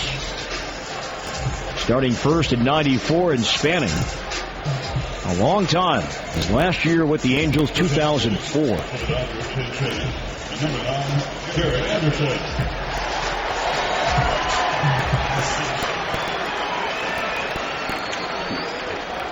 All right, Peterson back inside the dugout. Anderson hitting for Billingsley. 2 on, but 2 down now. The pitch, strike called. We can't make out the Dodgers bullpen from our broadcast booth. So as soon as we hear who is throwing, I'll let you know. The leg kick, the 0-1 pitch. Anderson looks down low. 1 ball, 1 strike. Joe Torre had to use his bullpen quite a bit last night, although Charlie Hager gave the Dodgers 4 innings of 1-run ball. And Hager has earned a spot back in the starting rotation. I read that tonight. He's going to work this weekend against the Rockies. The 1-1 pitch, line to center, base hit. Rounding third, heading home is Loney, and he's going to make it without a throw. 2 out, RBI single, Garrett Anderson, and the Brewers' lead is down to a run. It's now 4-3. Garrett Anderson, a veteran player, loves this type of situation. He doesn't try to do too much, just got a pitch out over the plate, just drove it through the middle.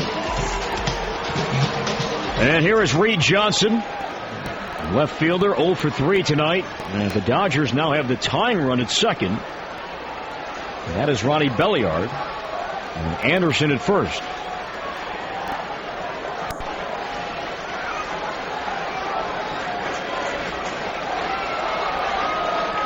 And the pitch to Johnson, a swing and a miss. A breaking ball from Villanueva. Sweeping away from the right-handed hitting Reed Johnson.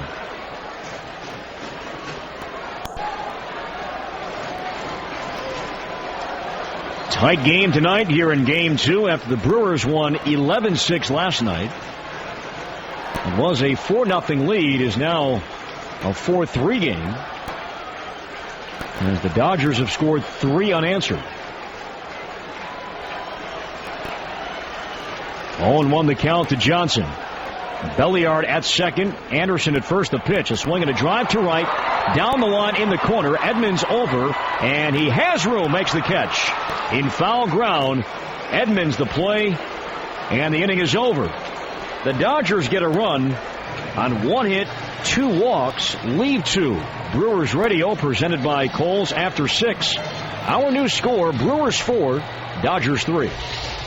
Most insurance companies love to talk about how they swing into action. Brought to you by Great Taste. Let's fill it. News Radio 620 WTMJ. Dodgers make a pitching change. Right-hander Ronald Belisario is on to throw here in the 7th inning. 4-3. Brewers lead by 1. Ricky Weeks leads off. And the pitch is over but low, ball 1. Belisario is 6'3", 237 pounds. He's Venezuelan. And this is his 7th appearance overall this year. ERA of 5.6. Leg kick and the 1-0. Weeks takes a strike.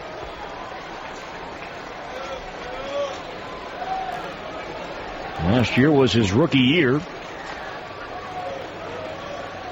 He was 4-3 in 69 appearances out of the bullpen.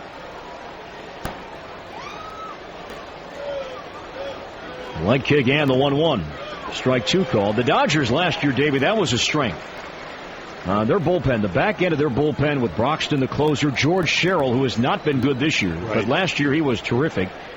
He was acquired, former closer with Baltimore. Corey Wade when he was healthy. Ball and 2 strikes to Weeks. Here it comes, a swing and a pop fly foul back behind the plate, landing out of play. You know, one of the things, what's happened with this bullpen, well, the Dodgers have not been in situations. Broxton only has 1 save, and that leads the staff in saves, so they haven't been in that type of situation, and that back end of the bullpen has not been able to do the job. Belisario had Tommy John procedure done back in 05. A swing and a chopper to third, 1 hop to Blake. Sets his feet, fires low, and bobbled and dropped by James Loney, and Ricky is safe. That will be an error, I believe, on Casey Blake. It was a 1-hopper to third, and he threw it low. And that's an E5, and Weeks is aboard to begin the Brewers' 7th. Well, that was a case of Ricky's speed hurrying, making Blake hurry his throw, and really couldn't get his arm on top and threw a bullet down in the dirt. Now that snaps an error-free streak the Dodgers had going. They played error-free baseball as Gomez bunts in the air, foul, landing out of play. Behind the plate, 0-1. The Dodgers, a big reason why they did not play well in April. They just did not play well defensively. A lot of errors, but they had a streak of 5 straight games heading into tonight's game of error-free baseball.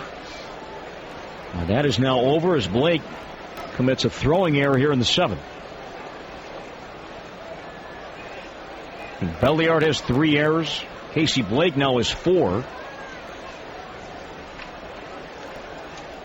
Russell Martin has 4 errors. That's a lot. The 0-1, Gomez showed bunt, took it back, and that's high. 1 ball, 1 strike. And 4 errors from your catcher in the first month of the season. That's a lot. Yes, it is. And that's why, along with the Brewers, they're down toward the bottom of the pack in team defense and fielding. All right, Gomez, his job is to get Ricky to second, and a check, and Weeks slides back in. But I was saying that, Belisario, 05 and 06, he missed 2 years of minor league ball while recovering from Tommy John. He missed some time last year. He was on the disabled list from June until August. And was out with a strained right elbow. So he's had some injuries.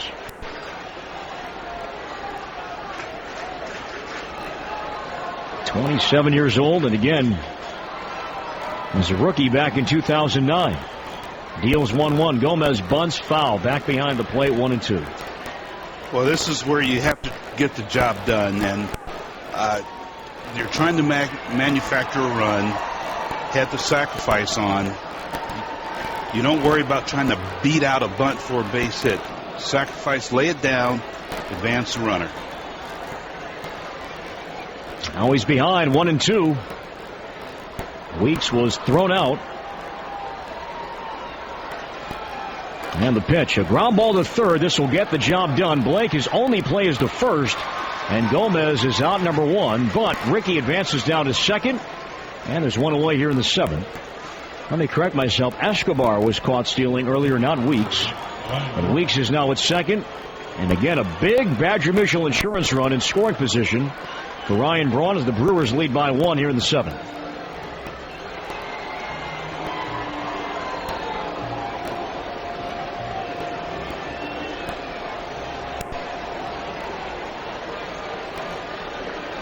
Braun 1 for 3, singled and scored a run back in the first. He's also lined out to center twice.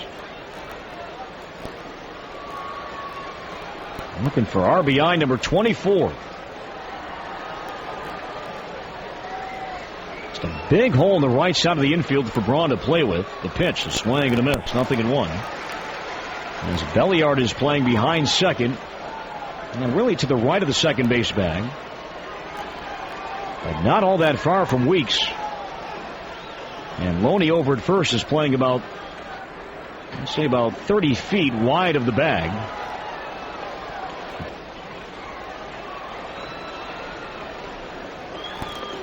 Well, the reason that the first pitch that was thrown was a no pitch was that someone threw an airplane on the field there in the outfield, and the ball boy went over to get it, and the first base umpire had called timeout. They like, with the beach balls and the airplanes here. And they throw those big 747s, Davey, on the field. All right, so Casey McGee with a chance.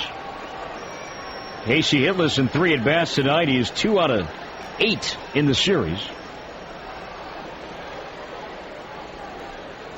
Weeks, who reached on a throwing error by Casey Blake to begin the inning.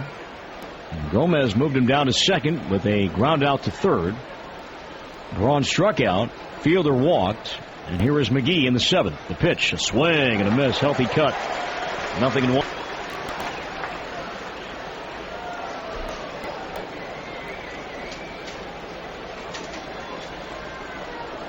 McGee, who joined the Brewers on this West Coast trip on Friday after the birth of his second child.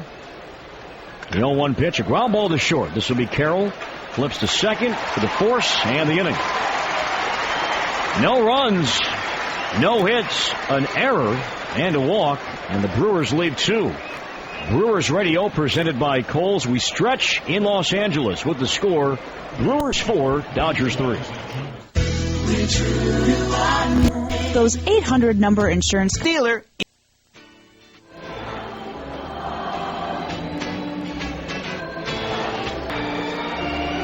Up that the 7th, 8th, and 9th, and right now with a 1-run lead, those guys got to really grind. Milwaukee Brewers baseball is brought to you in part by ice cold, great tasting Miller Lite. Triple hops brewed for that great Pilsner taste.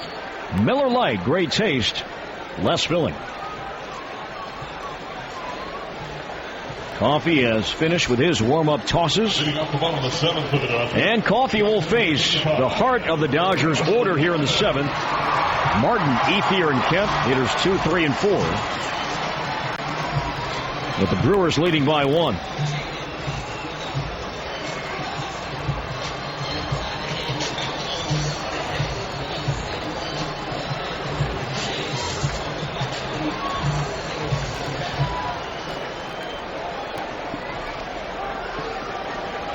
Martin tonight is 1 for 3. He has singled, bounced out, and struck out. A lot of drama, late innings here in Southern California. Coffey's pitch, a drive to left center of the gap. Braun over, base hit. He cuts it off. Martin a turn. He will stop and hold with a leadoff single.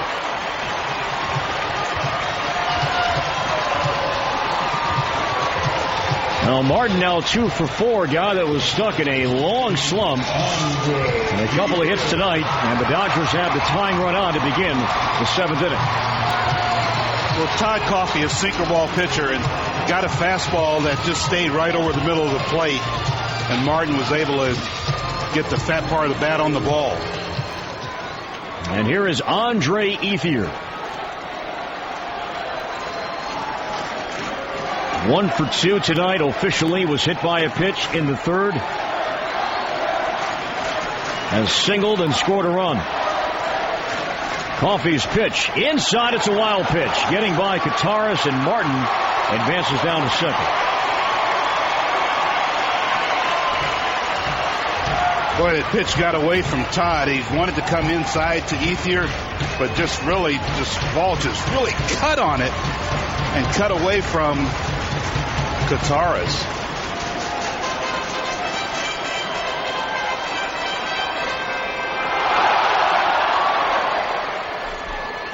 Boy, Dodger Stadium getting loud. You're in game 2 of this series. One more still to come tomorrow night. The Brewers won last night, lead by 1 tonight in the 7th. Martin at second, nobody out. And the 1-0 pitch. Low ball 2.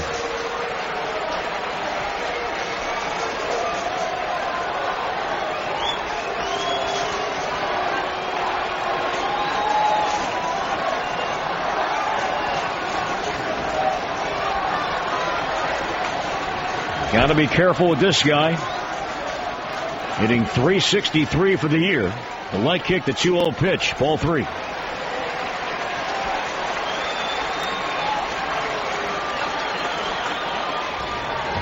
Again, this is Doug Davis's game to win. Doug 5 1/3, 3 runs on 7 hits. He struck out 4, walked 2. The 3-0 pitch, strike called.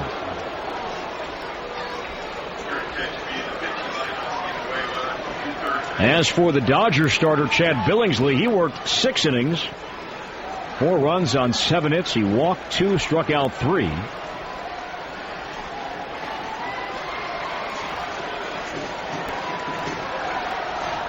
Now Coffey steps off, and Kataris runs through the signs once again.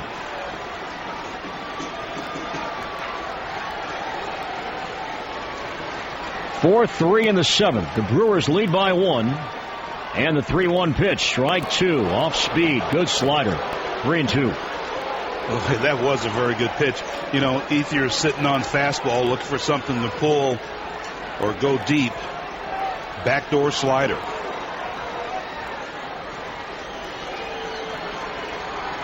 Todd Coffey in a jam. After a 3-0 start, back-to-back strikes, it's full to Ethier. And the payoff pitch on the way, a swing and a ground ball pulled foul up along first.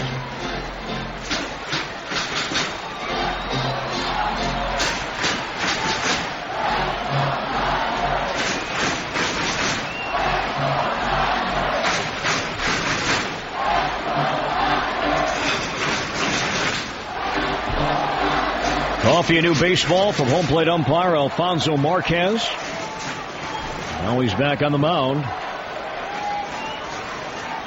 And ready to work. Coffey to Ethier. Martin at second, the 3-2 pitch. Got him swinging. 95-mile-per-hour fastball from Coffey. Ethier strikes out, 1 away. Boy, what I liked about that pitch right there is that Todd Coffey came on the outside, started it right on the outside part of the plate, had some movement on it, then it just tailed outside, but it looked so good at the last minute, and then Ethier just couldn't handle it. And the batter now is Matt Kemp, with Martin remaining at second. They're now 1 down. Kemp is 1 for 3, singled and scored a run. Back in the Dodgers first. Leg kick and the pitch outside, ball 1. With James Loney to follow. Right here, they just have to be careful that they got to keep an eye on Martin at second base. You don't want him to steal third.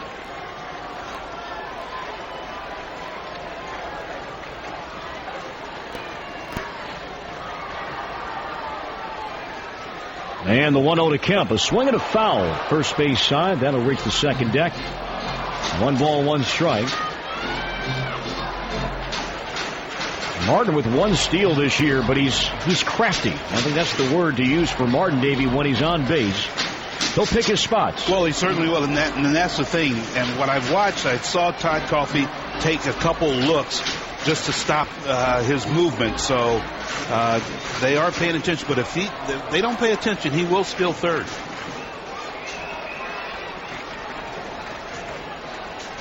Matt Kemp had 2 hits last night. At the plate with Martin at second. 4-3 Brewers in the 7th and 1 down. And the 1-1 pitch. Strike 2 call.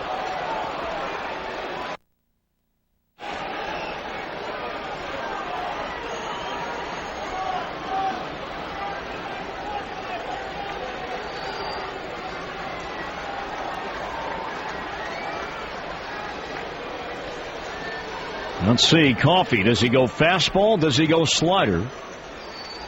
It's a tying run at second. Ahead 1-2 to Kemp. Here's the pitch. Got him swinging. He went with the slider. Back-to-back strikeouts. Coffey strikes out Ethier. He gets Kemp.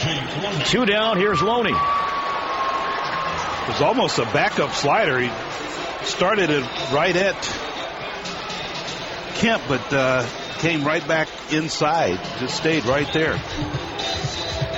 Boy, those are big strikeouts.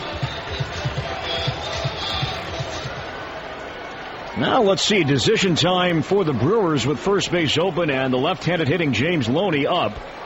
The Brewers will walk Loney and pitch to Casey Blake.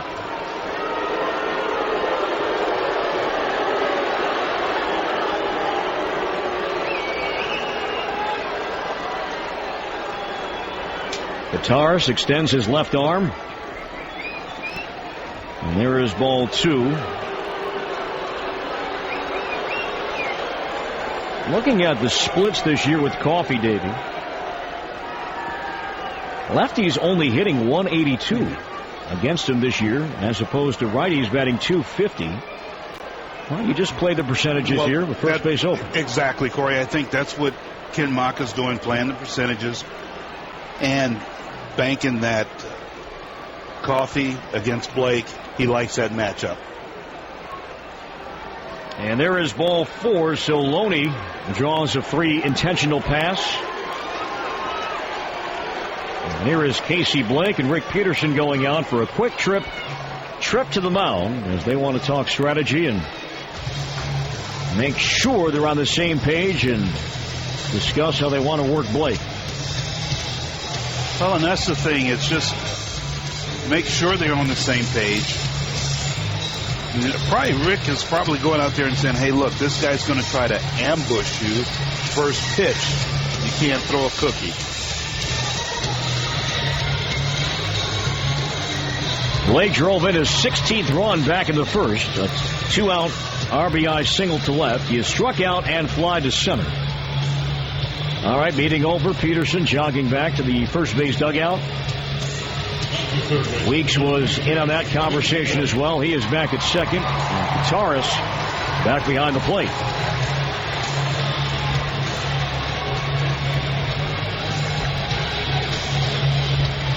And you got a catcher at second base. He represents the tying run.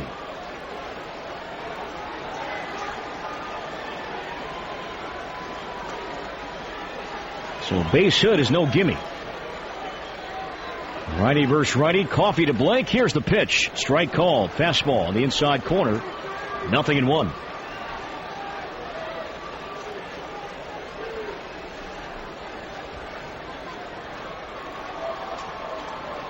Ken Maka talked about Coffey's fastball and how the velocity seems to be better than it was earlier in the year. The 0-1 pitch. Slider that time missed outside. And, you look at the starting pitching. Point to some recent examples. Gallardo on Saturday. Narveson 6 innings last night. Now, the bullpen, when you have these games in consecutive days, even though the team had an off day on Monday, guys get some extra rest, and they can rest their arms. The velocity can come back. If the starter can do his job. 1-1 pitch inside, knee high. 2 balls and a strike. Well, Corey, a lot of times, too, what people don't realize how many times that reliever may get up and throw in a situation. So, you can throw quite a few pitches over a few days. And you can wear out your arm just warming up in the bullpen. That's right. Blake ahead 2-1. Martin goes. The pitch, a swing and a chopper to short. Escobar charges, sets, throws, inning over. Coffey works out of it. The Dodgers had a runner at second, nobody out, but Coffey strikes out Ethier, strikes out Kemp, and Blake bounces out to short, and the Brewers maintain the lead. Brewers Radio presented by Kohl's After 7. It remains 4-3. Crew. The only time you contact your insurance company is when something bad happens. But at West Bend, we try to make sure you're... Love to tag on a Badger Mutual Insurance run or 2 or 7. I get the leadoff man on. And the 3-1 pitch, ball 4 outside. Good start. Edmonds draws a leadoff walk. And that's the third time, Davey, in the last 4 innings that the Brewers have had the leadoff man on base. Well, I talked between innings, a couple innings ago about walks, leadoff walks. And you were amazed that you heard that it was 40% of the time that runner scores, that walk scores, but you didn't really buy into that. Yeah, I got to look into that one. I heard that. I don't recall when I heard that, but that was earlier this year. But that seems high. It does. Here is Alcides Escobar. Is he bunting? He squares the bunt and lays it out perfectly. Back towards the mound. Belisario flips to first for the out. But a perfect sac bunt laid down by Escobar, advancing Edmonds down to second. Now that's how you sacrifice bunt. He gave himself up, squared around, bunted the ball, wasn't trying to bunt for a base hit, laid down a nice bunt to move the runner over.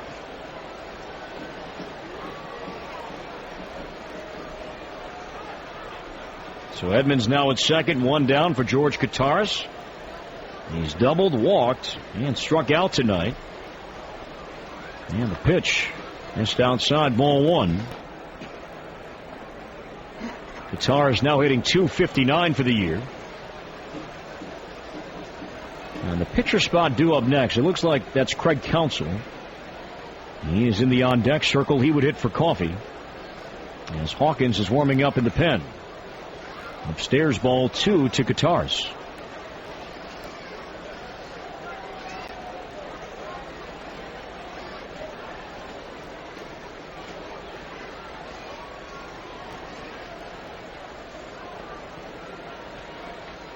Now the 2-0 pitch inside, almost hit him. Ball three.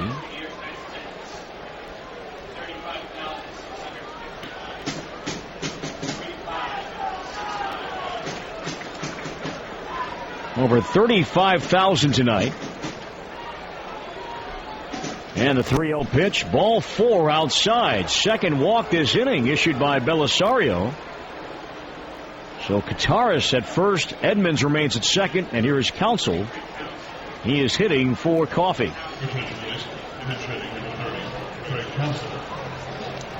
Well, you know, the Dodgers had looked like a left-hander down there in the bullpen warming up. Thought they might try to make a move to bring in a lefty to face Craig Counsell. Well, you're right, Davey, but Belisario is going to remain in the game. He is going to work to Counsell. And the pitch on the way is a strike. Dodgers have two lefties in their pen, George Sherrill and Hong-Chi Kuo.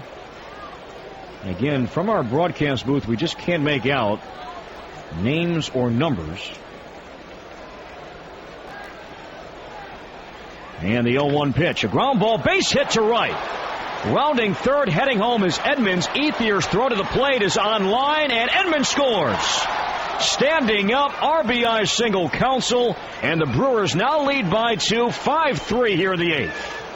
Oh, big hit by Craig Counsell and some nice base running by Jim Edmonds.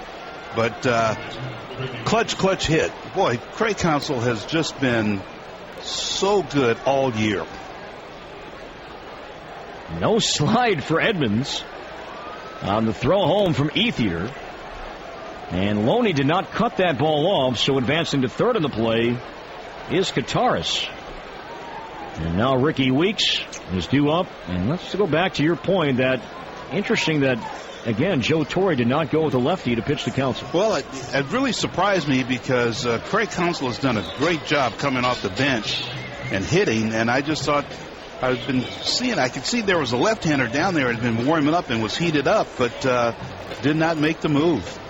And now here comes the skipper, future Hall of Famer Joe Torre. He wants a righty to pitch to Weeks. New pitcher for the Dodgers is right-hander Ramon Troncoso, appearing in his 17th game. He has 1-1 drop, 1 ERA of 3.2. 14 innings worked this year. Opponents batting .212 against the right-hander this year. Troncoso is 27 years old, 6'1", 209 pounds. From the Dominican Republic, he will face Ricky Weeks here in the 8th inning. The Brewers taking advantage of a couple of walks. A run is in. The Crew now with runners at the corners, leading 5-3 with one out in the top of the 8th inning.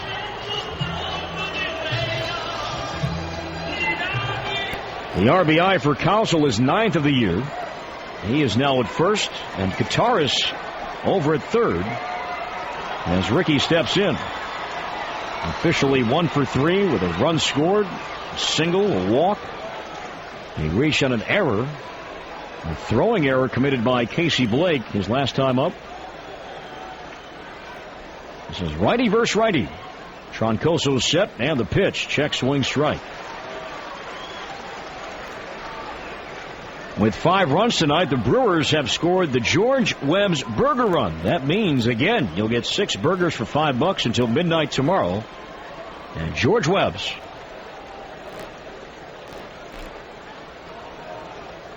Owen won the count to Weeks. Here's the pitch, a check swing foul, first base side.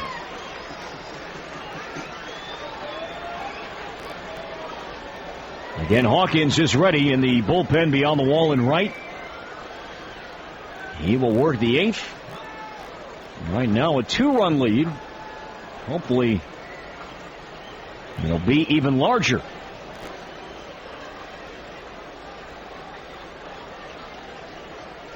Tars runs well. He's over at third.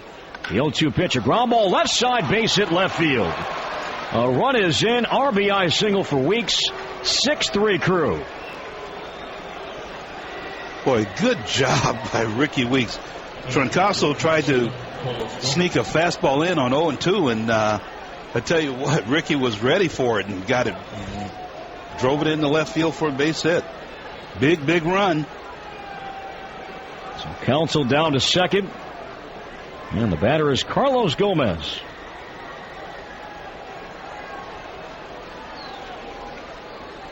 It was a 4-3 lead moments ago, is now back up to 3 at 6-3. And Gomez takes high. And Davey, as you all know, you played a long time. Baseball is about momentum. You know, I'm a big believer in that. And Todd Coffey, any momentum the Dodgers had, Coffey took right back. The 1-0 pitch, strike called.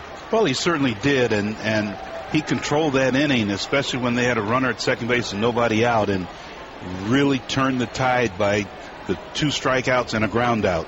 And who he retired too. I mean, he got the heart of the order. Ethier, Kemp, Blake.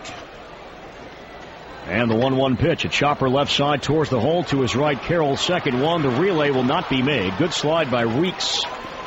As Belliard tried to pull the trigger, but Weeks went in hard, went in clean. Well, the inning is kept alive for Ryan Braun as Gomez is safe on the fielder's choice. Counsell down to third, and Braun has a chance to add on even more.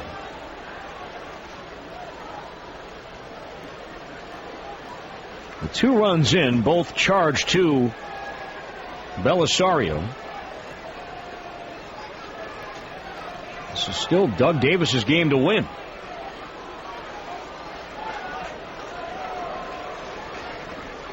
Runners at the corners, 2 down for Braun. 6-3 Crew in the 8th.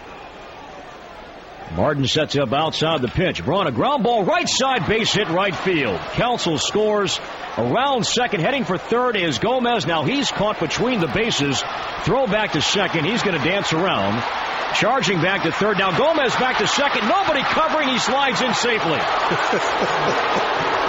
How about that? Carlos Gomez was in all sorts of trouble. They had him, running him back towards third, but he put on the brakes, pivot, went on back to second. Nobody covering, headfirst slide, and he's back in. But now let's see if he's okay. He is in some pain, sitting upright to the left of the second base bag. Ken Maka is there. Roger Kaplinger is there, and they're looking at maybe his right hand, Davey, his right wrist. Yeah, I think he hurt himself on the dive, but a good piece of hitting by Ryan Braun using that hole over in right field.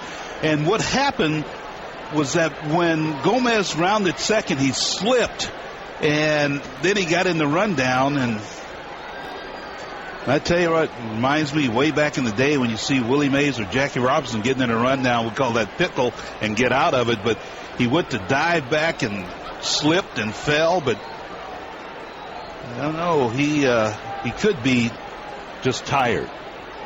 knocked the wind out of him. He fell hard on his, his belt buckle area, but he seems to be, Davey, favoring his right hand a little bit. There's Roger Kaplinger again, the outstanding trainer. The Brewers is taking a look at Carlos. Ken Maka is there as well, and he is he's going to stay in the game. That's a great sign. Well, he's one of those guys that's very exciting on the bases, and he's had his bumps and bruises, but he always seems to survive. I mean, I think when he dove, I think it kind of got his shoulder a little bit and pinched his shoulder. It shows you what speed can do, getting out of that rundown. Oh yeah, you know what? We had it from a good angle where when he went down, he jammed his shoulder. And that was what bothered him. That became a foot race between Gomez and Blake, and Casey Blake had no chance. No chance. That's just like you and I getting in a rundown, huh? Yeah, I have no chance. Here's Prince. 7-3 Brewers. 3 runs are in. Braun with his first RBI tonight, 24th for the year, and 12th career RBI here at Dodger Stadium. So Gomez at second, Braun at first. You want to know the count to fielder and the pitch. Check swing. He takes low. And it's 2-0. See some of the folks beginning to file out of Dodger Stadium.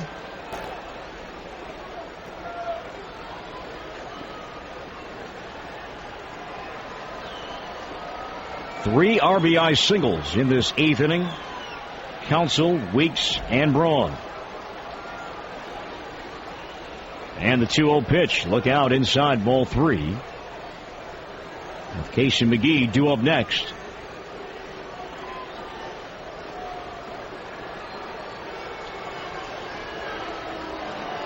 Troncoso behind.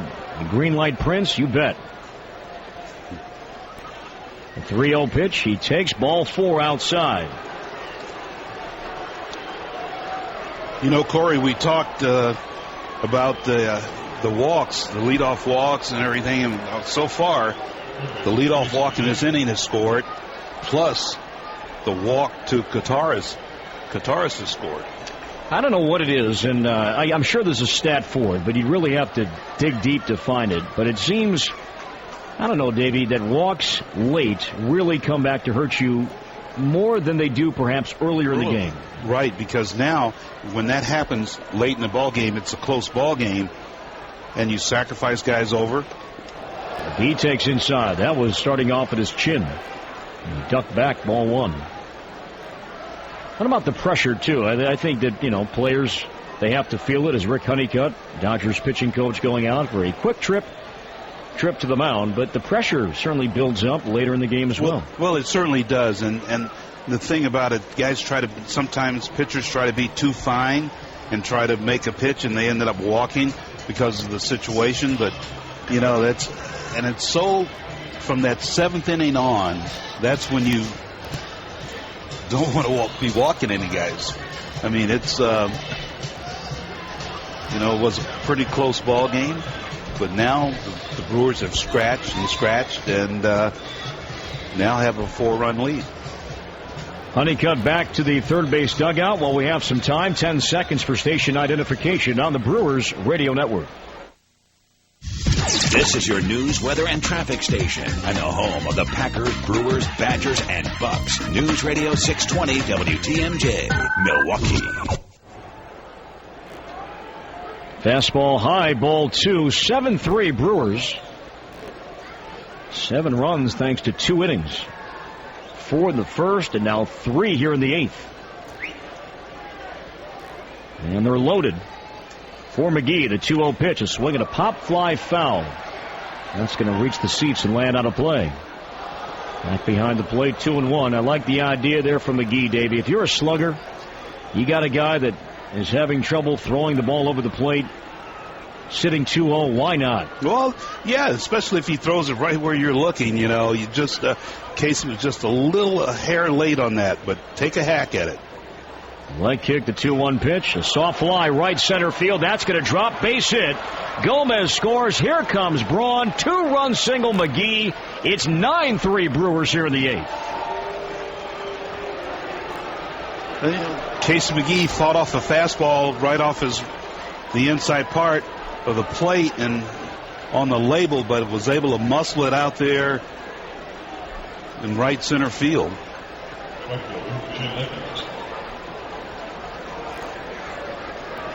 And again, all this with 2 outs. Now, how big is the Gomez getting out of the rundown? Sure, good call. That's a good point. Here is Edmonds. He swings and pops foul. Back beyond the seats. Out of play left side. 0-1. The Brewers have batted around here in the 8th inning. This 5-run 8th all began with a leadoff walk to Jim Edmonds. It's a 9-3 lead.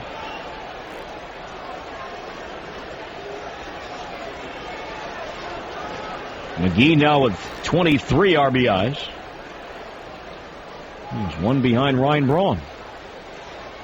The 0-1 pitch outside. 1 ball, 1 strike.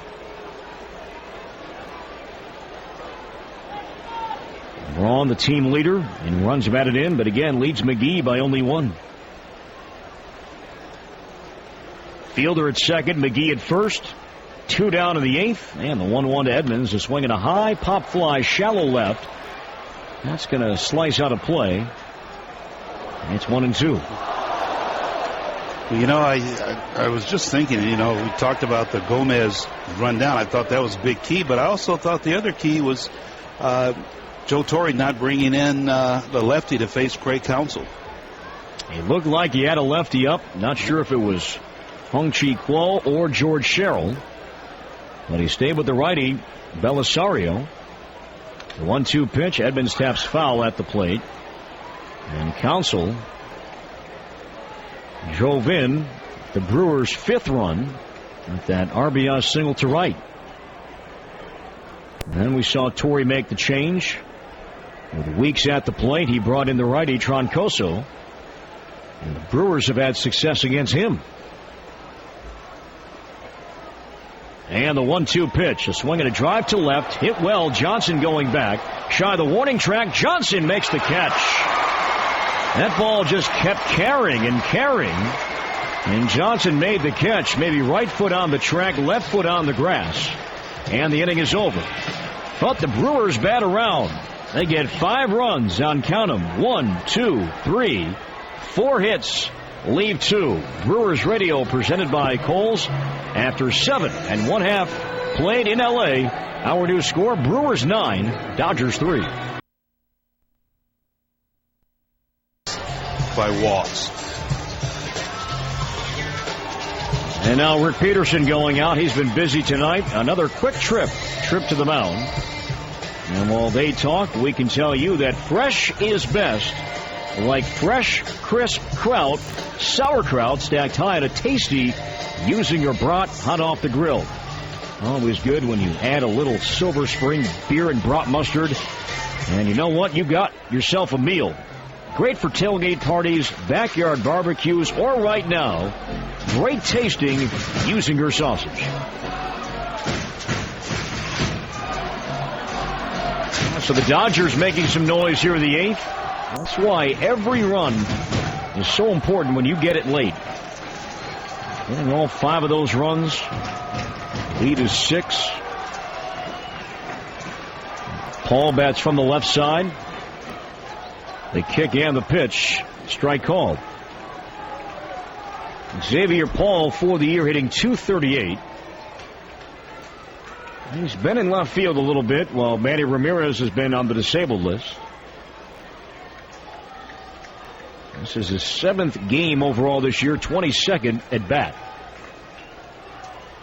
And the 0-1 is swinging a line drive to right. Edmonds going back. He's going to make the catch.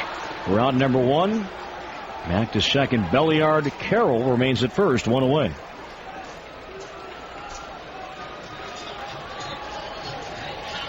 And here is Reed Johnson, who is 0 for 4, 0 for 8 in the series.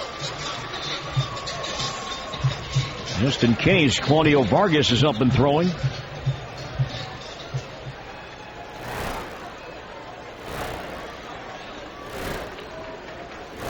Who knows, might see Vargas work the ninth.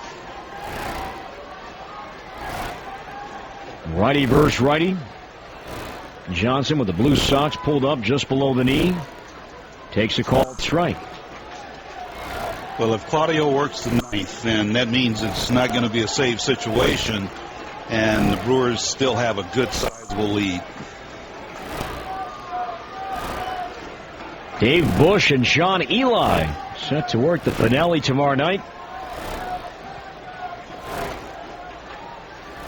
And the 0-1 pitch. Swing and a foul back to the screen. 8:35, our jockey pregame show. 9:10 first pitch.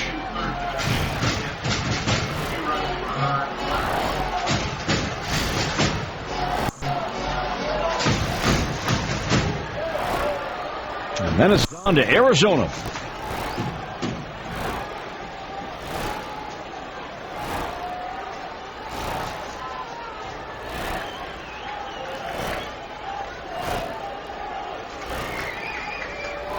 Game number 6 tonight of this 10-game West Coast trip. And the Brewers lead by 6 in the 8th inning.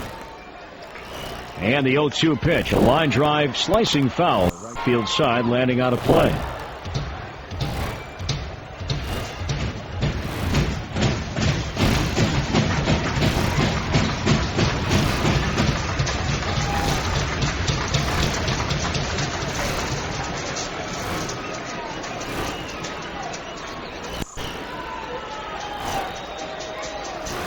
And the Brewers lead by 6 in the 8th inning. And the 0-2 pitch. A line drive, slicing foul. Right field side, landing out of play.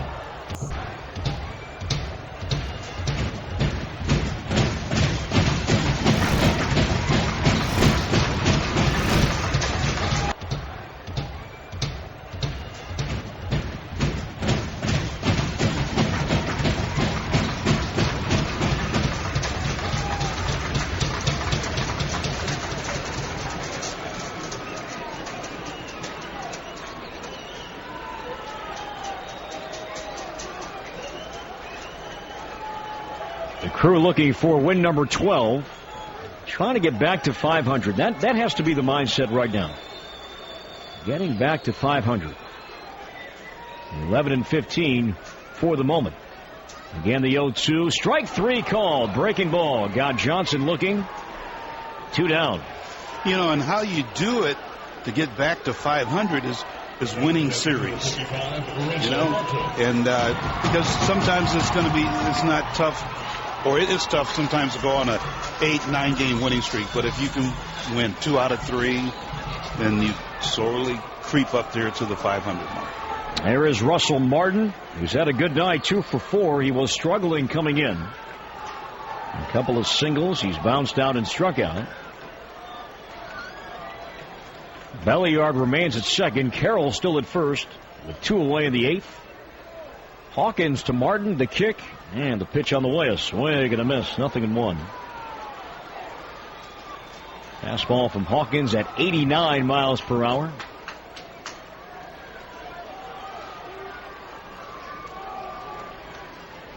What's the attendance tonight, Ken? 35,659. 35,659 tonight. For game 2, had over 50,000 last night.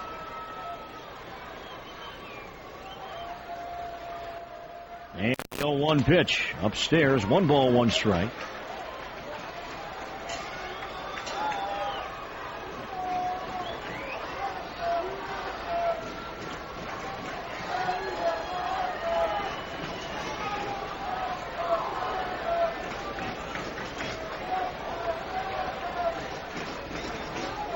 Now the 1-1 pitch, tailing away, ball 2. Davey, I mentioned earlier the RBI numbers for Casey McGee and Ryan Braun. They have each tagged on tonight. Braun with 1. He now has 24. McGee with 23.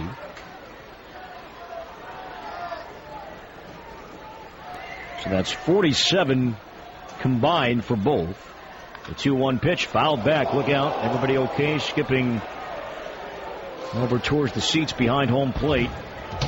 Everybody appears to be fine, but with the 47 RBIs, Braun and McGee have surpassed Andre Ethier and Matt Kemp for third most right now in baseball for two teammates. Yeah, and who would be thinking that Braun and McGee would be combined the two? It would always be Braun and Fielder. Tied for first, Miguel Cabrera and Maglio Ordonez with the Tigers. And Mark Reynolds and Chris Young with Arizona. Both of those guys combined have driven in 48. 2 balls, 2 strikes to Martin. The leg kick and the pitch on the way. High, sending Martin down to his knees. 3-2. You want to get this guy. You don't want to face Ethier with the bases loaded. No, you certainly don't, because one swing of the bat will put him right back in the ball game. Ethier is one of those guys, if you want to face him, do it with nobody on base. 3-2 the count. The runners will be going. There they go. The payoff pitch. Got him swinging. Martin strikes out, and the inning is over. And Martin looking back at George Kataris as he is hustling back inside the dugout. As soon as Martin missed at that pitch, he was staring at George as the Brewers catcher was trotting back inside the dugout. Not sure what that was. Anyway, the inning is over. The Dodgers don't score. They leave 2. Brewers Radio presented by Kohl's after 8. Brewers 9, Dodgers 3. Root for the home team by opening a Brewers checking account. Available.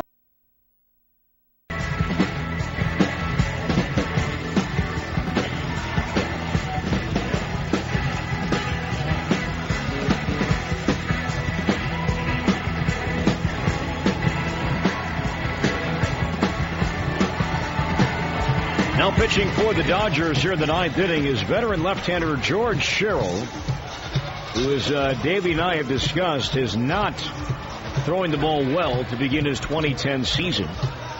This is Sherrill's 15th game, ERA of 8, and opponents hitting .316 against him in 9 innings worked. Davey, he's walking guys, 11 walks in those 9 innings. Well, and that's uncharacteristic of Sherrill, and that's been one of his problems. Been behind in the count, walking guys, and then just getting lit up. I mean, look at his numbers last year with the Dodgers. In 30 appearances, he walked 11. Mm-hmm. Here he's walked 11 in his first, 9? Sorry, his first 14. Escobar leads off and takes high, ball 1. A terrific closer. He was the closer with Baltimore when he was traded last year before the deadline.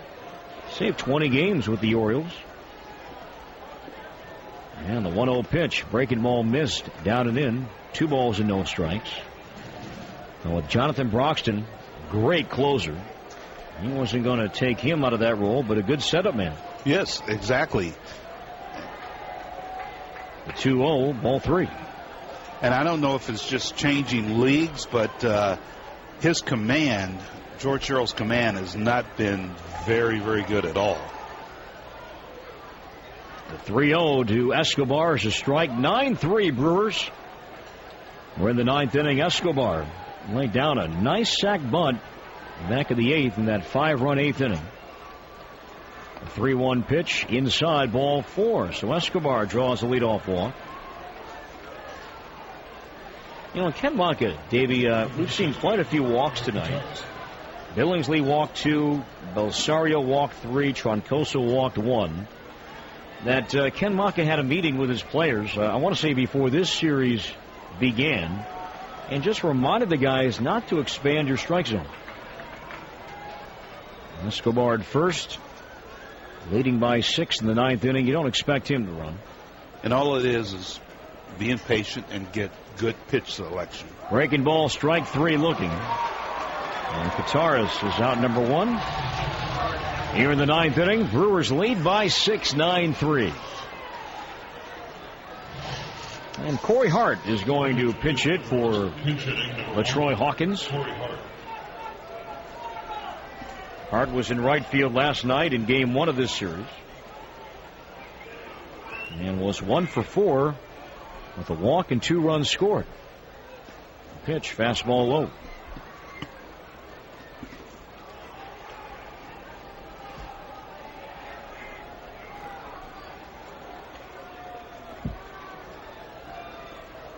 And the 1-0 pitch popped up, foul, first base side, slicing towards the seats. And that lands out of play. The right-hander continues to throw in the Brewers bullpen. Again, I can't make it out. Vargas was up in the 8th. Come on, can't you see that far?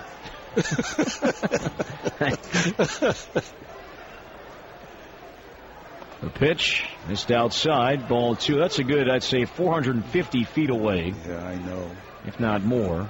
That's longer. I'd say it's about 500 feet away from here. So sorry, I let you down. The 2-1 to Hart, strike 2 called.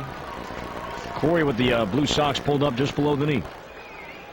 Oh, Jeff Suppan, Kent Sommerfeld. Look at those eyes, I'll tell you. Kent, impressive. Did you say Clark Kent? Yeah, that's good. The 2-2 pitch, a soft liner pulled to left and foul. And we'll do it again. So Suppan is up. Saw Suppan's wife Dana the other day and their brand new child, a baby girl this winter, their first. Have you had a chance to get over to his restaurant? I have not. The 2-2 pitch, down low, ball 3. Soup's Grill. I've not been there. No, neither have I. Of course, this is my first time traveling. Kent has been. You've been. Oh, brag about it. Kent's been twice. The 3-2 pitch, a ground ball, bounce foul right behind Brad Fisher. Was it good? Kent says it was good. What'd you have? A steak sandwich. Real nice. And I'm sure Kent would have invited us over there this year, but his wife is along with him on this road trip. Yeah, so great to see Karen. Yeah. Boy, did Kent outkick his coverage, huh? The 3-2 pitch, a drive deep to left in the corner. That's a base hit, bouncing all the way to the wall and skipping over the barrier for a ground rule double. This will push Escobar down to third. Did Hart put a swing on that one? So runners at second and third, one down here in the 9th. And the Brewers leading 9-3. And bouncing into the stands, Corey smoked the ball, but it cost him an RBI because if it stays in play, that's a short fence down there, the wall, and Escobar would have scored easily. No RBI, Davey, but still $50 going to the MAC Fund, courtesy of West Bend. The silver lining. Midwest athletes against childhood cancer. Thanks again to West Bend, the silver lining. Ricky Weeks, a ground ball base hit to left as the Dodgers have the infield up. Escobar scores. Here comes Corey Hart. He's going to score standing up. 2-run single, Ricky Weeks. 11-3 Brewers here in the 9th.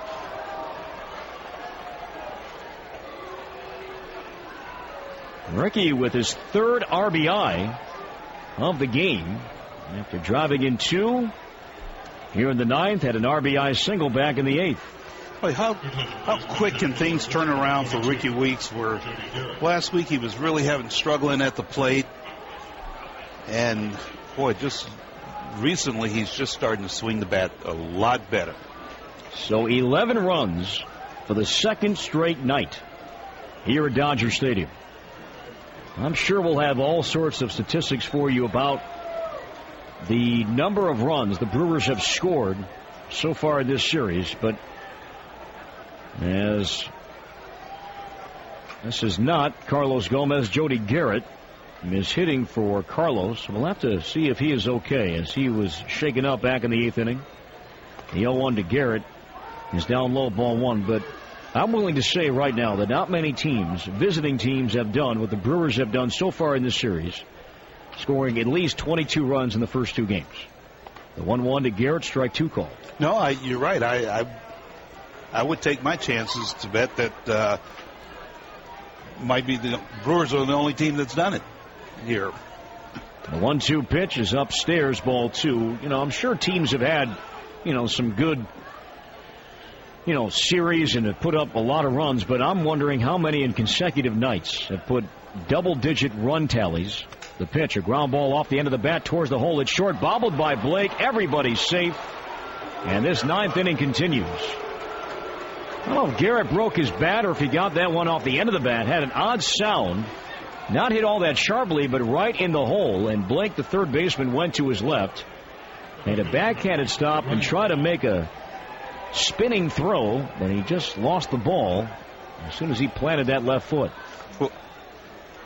Well, he was not going to be able to get Ricky at second base, and it was going to be tough for him to throw Jody out at first base, but he had to feel it cleanly to do it, and he did not. It's going to be an error, second error of the game, in both charged to Blake. And Ryan Braun rips a line drive, caught by Blake at third, goes to second, and Weeks is double up. So a double play, Braun another sharply hit ball, but the inning is over. The Brewers get 2 more runs on 2 hits, an error, leave 1. Brewers Radio presented by Kohl's. We head to the last of the 9th. Brewers 11, Dodgers 3. Appliances, KitchenAid, Nation. Go to plan94.org. A message from the Wisconsin DOT.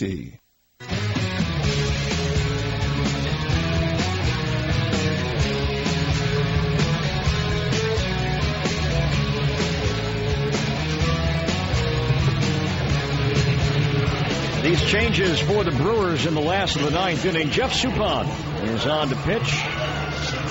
Corey Hart stays in the game. Hart is now in right. And Edmonds moves from right over to center. So after 5 runs in the 8th, the Brewers got 2 more in the 9th, 11-3. And the batter is Andre Ethier. Dodgers right fielder. He takes a strike from Suppan. This is Suppan's 5th appearance overall. He did start 2 games earlier this year. 0-1 the count. The leg kick and the pitch down low. 1 ball, 1 strike. But 11 runs, Davey. Again, we'll have all this for you come tomorrow night. But this is something that I'm sure that the Dodgers have not seen too often. A visiting team with 11 runs each of the first 2 games of a series. At this ballpark. No, really.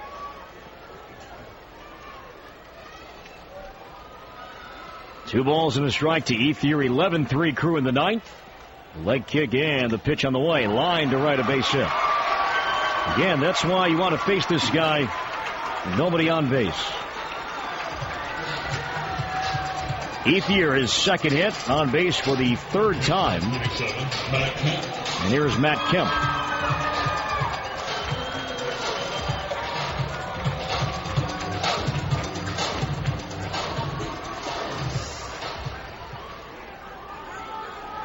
Kemp is 1 for 4, singled and scored a run back in the 1st. We thank you for staying up late tonight. The pitch, low and away, ball 1. The Brewers, if you're just joining us, work the night shift tonight and you want to find out what happened here tonight. The Brewers got 4 right away off Chad Billingsley in the 1st inning. And the 1-0 pitch, strike called. A 2-run single from Fielder. Ryan Braun scored on a Russell Martin pass ball. And then Alcides Escobar had a 2-out RBI triple to right center. The 1-1 pitch, swing and a miss, 1-2. The Dodgers, though, came back with 2 of their own in the bottom half of the 1st inning. And back-to-back 2-out run-scoring hits from Loney and Blake. And it was a 4-2 game for a while until the bottom half of the 6th inning. And the Dodgers got another run. The 1-2 pop foul beyond the Brewers' first base dugout. Now reach the seats. Garrett Anderson hit a 2-out RBI single to center. That made it a 4-3 game. And then Todd Coffey. I think you look back at A lot of turning points in this one tonight, but what Coffey did in the 7th was huge. The 1-2 pitch, swing and a miss, strike 3. Kemp is out on strikes. Third time he has struck out tonight. And there's one down here in the 9th. Well, it's a nice slider by Suppan to get Kemp.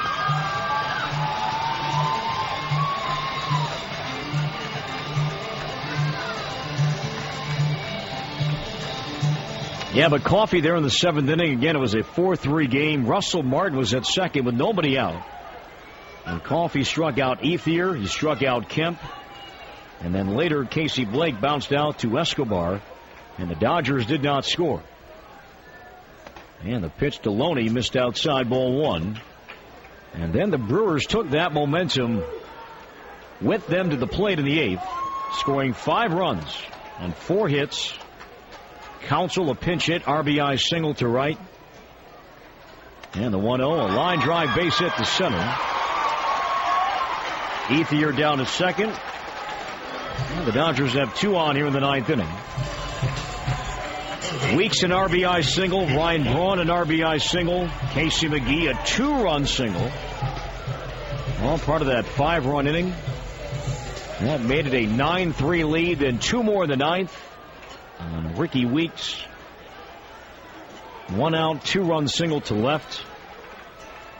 And that's where we stand right now, 11-3.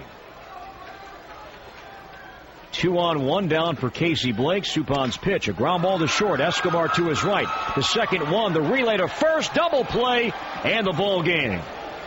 Nice way to end it. A Charter Communications 6-4-3 twin killing as the Brewers win game 2. It's all over. The Brewers beat the Dodgers, scoring 11 runs for the second straight night. 11-6 last night. Tonight, the Brewers prevail. 11-3 the final score. Brewers Radio presented by Kohl's.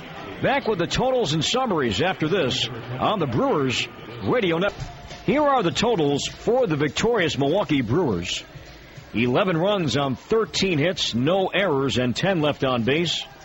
For the Dodgers, 3 runs, 12 hits, 2 errors, and 12 left on. Doug Davis picks up his first win. He is now 1-3. The loss goes to Chad Billingsley as he drops to 2-2. In a game that was played in 3 hours and 25 minutes and witnessed by 35,659. Again, the final, Brewers 11, Dodgers 3. Davey, time for you to name tonight's Chevrolet Star of the Game. My Chevy Star of the Game is Ricky Weeks. Weeks tonight, Davey, good pick. He drove in 3 runs, had 3 hits, scored a run on base 4 times. So Ricky Weeks, a good pick. See you tomorrow night, pal. Okay, my friend. So Ricky Weeks is our pick, our local Chevy dealer's Star of the Game. Brought to you by... Well, folks, that is our broadcast for now. This reminder, our next broadcast comes your way right back here tomorrow night as the Brewers try to go for the sweep here in L.A., wrapping things up against the Dodgers. Dave Bush goes for the Crew. John Eli, a right-hander, throws for L.A. Join us for our Jockey pregame show beginning at 8:35, leading up to the first pitch at 9:10. This is Corey Provis saying so long for now, speaking for Bob Uecker, Davey Nelson, and Kent Sommerfeld. Once again, the final score, the Milwaukee Brewers 11 and the Los Angeles Dodgers 3. Stay tuned for the postgame show. I'll have that for you next as you're listening to the Brewers Radio Network.